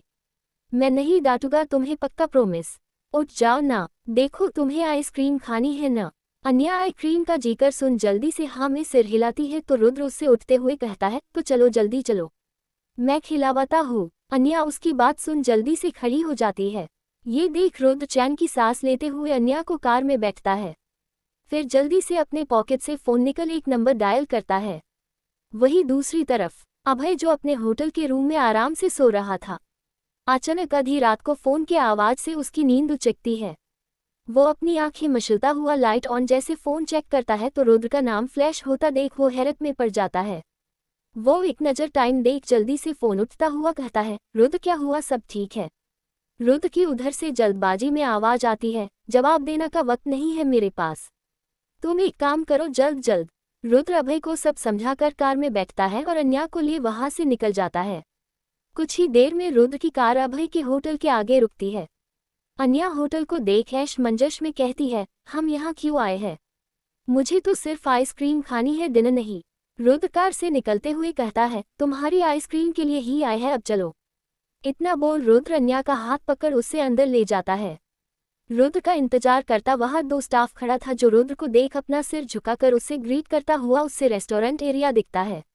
अन्या रुद्र अंदर जाते हैं तो वहां बड़े से एरिया में सिर्फ एक टेबल की लाइट जल रही थी और वो दोनों ही बस अकेले थे। स्टाफ उन्हें टेबल दिखाते हुए चला जाता है तो रुद्र अन्या को चेयर पर बैठा हुआ उसके पास बैठ जाता है। अन्या आसपास नजर घुमाकर थोड़ा अवॉर्ड सा फील कर रही थी, क्योंकि आधी रात को वहां सिर्फ वो दोनों थे। वो कुछ कहती उससे पहले ही दो वेटर अन्या के लिए उसकी आइसक्रीम लिए आता है, जिससे देख अन्या बच्चों की तरह उछल पड़ती है और बिना किसी का इंतजार किया उस आइसक्रीम पे खुशी खुशी टूट पड़ती है। वो इतनी मगन थी अपनी आइसक्रीम को खाने में कि उससे अब किसी बात का होश नहीं था। उससे जैसे खुद में उसकी खुशी और संतुष्टि मिल गई थी। वो मजे से अपनी आइसक्रीम खा रही थी तो वही रुद्र बस एकटक उससे देख रहा था। वो कभी सोच सकता था कि एक आइसक्रीम उसकी बीवी के चेहरे पर वो खुशी वो चमक ला सकती है जो महंगे गिफ्ट तक नहीं ला पाए कभी। वो प्यार से उससे देख अपने दिल में वो खाली पान का सुकून पा रहा था जो जैसे उसके लिए कितने वक्त से खाली था। अन्या जो सुकून वो उसकी पसंदीदा आइसक्रीम दे रही थी, वही सुकून रुद्र को अन्य को खाते हुए देख हो रही थी। तभी अन्या अपनी प्लेट पूरी खाली करते हुए स्पून को मुंह लिए रुद्र की तरफ देखती है, फिर काफी क्यूट सा फेस बनिया उसके सामने वाले प्लेट की तरफ इशारा करते हुए कहती है, अगर आपको नहीं खानी तो मैं खा लूं। रुद्र उसकी इस अदा पे इस करने पे जैसे मार मिटा है।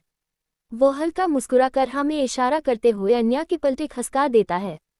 यूं देख अन्या खुशी से भरते हुए दोबारा रुद्र की आइसक्रीम खाने लगती है और रुद्र उससे एकटक देखने लगता है। वही थोड़ी दूर लगे शीशे के पर अभय उन दोनों को देख मुस्कुरा रहा था। वो उन्हें देख अपने मन में कहता है, यार अगर तूने अपने गुस्से में सब खोया नहीं होता तो ये सुकून ये खुशी तेरे पास हर वक्त संजोई रहती है। न जाने क्या वजह थी तेरी, वो तूने अपने ही चाहता को यूं खुद से दूर कर दिया। भगवान करे तेरी अकाल पे पड़ा पत्थर हट जाए और तू और भाभी दोबारा साथ हो जाओ। वही अन्या अपनी आइसक्रीम फिनिश कर काफी संतुष्ट लग रही थी। वो रुद्र की तरफ देखती है तो रुद्र जिसकी नज़र इस वक्त अन्या के होठों पे थी, वो प्यार से उन्हें देखते हुए उसके करीब बढ़ने लगता है। अन्या कंफ्यूज सा उससे देखती है पर जब रुद्र को अपने बिल्कुल पास आता हुआ देखती है तो उसकी धड़कनें बढ़ने लगती है। वो सहमी नजरों से उससे देखते हुए कहती है, ये आप क्या कर रहे हैं? रुद्र उसकी आंखों को देख शरारत से उसके होठों के करीब बढ़ते हुए कहता है, अपनी फिश ले रहा हूँ। ये सुन अन्या की आंखें चौड़ी हो गई। वो झट से पीछे जल्दबाजी में खड़ी होती हुए कहती है, मेरा पर्स कार में है और अब मुझे घर जाना है। इतना बोल वो बाहर जाने लगती है तो रुद्र बस उससे देखते रह जाता है और उसकी हड़बड़ाहट में छुपी सोच को देख मुस्कुरा देता है और उससे यूं तंग कर उससे मजा आता है क्योंकि आज अन्या ने को उससे तंग कर डाला था। अन्या जल्दी से कार में आकर बैठ जाती है और अपनी बढ़ी हुई धड़कनों को शांत करते हुए कहती है, ये सच में बहुत है। ये जानबूझकर ऐसा करते हैं, मुझे तंग करने के लिए। फिर अपने पेट कर हाथ कहती है, और आपसे तो मैं बाद में निपटूंगी। ये सब आपकी वजह से हो रहा है। आपकी जिद में देखे अपनी मम्मा को कितना कुछ झेलना पड़ा और आपके पापा को नखरे उठने पड़े, पर ये भी ठीक है, ये सब उनकी भी तो गलती है। फिर जल्दी से न में सिर हिलाते हुए कहती है, नहीं नहीं, गलती नहीं, आप गलती नहीं, मम्मा के लिए उनका सब कुछ हो। लव यू बेबी, अब आप सो जाओ। इतना बोलते बोलते हुए अन्या की नज़र रुद्र पे जाती है जो कार में बैठ रहा था, इसलिए अन्या जल्दी से अपने पेट से हाथ हटाकर दूसरी तरफ बाहर देखने लगती है। रुद्र एक नज़र अन्या को देख कार स्टार्ट किए वहां से निकल जाता है। पूरे रास्ते दोनों के बीच खामोशी होती है। जब कार चौहान मैंशन के आगे रुकती है तो अन्या अब तक सो चुकी थी काफी गहरी नींद में, जिससे देख रुद्र काफी आराम से उससे अपनी बाहों में लिए अंदर जाता है। पहले तो उसके कदम अपने कमरे की तरफ बढ़ते हैं, फिर एक नज़र अन्या को देख वो कुछ सोचता हुआ उससे गेस्ट रूम ले जाता है और काफी आराम से उससे सुलाता है और ब्लैंकेट से कवर किए उसके पास बैठ उससे एकटक देखने लगता है।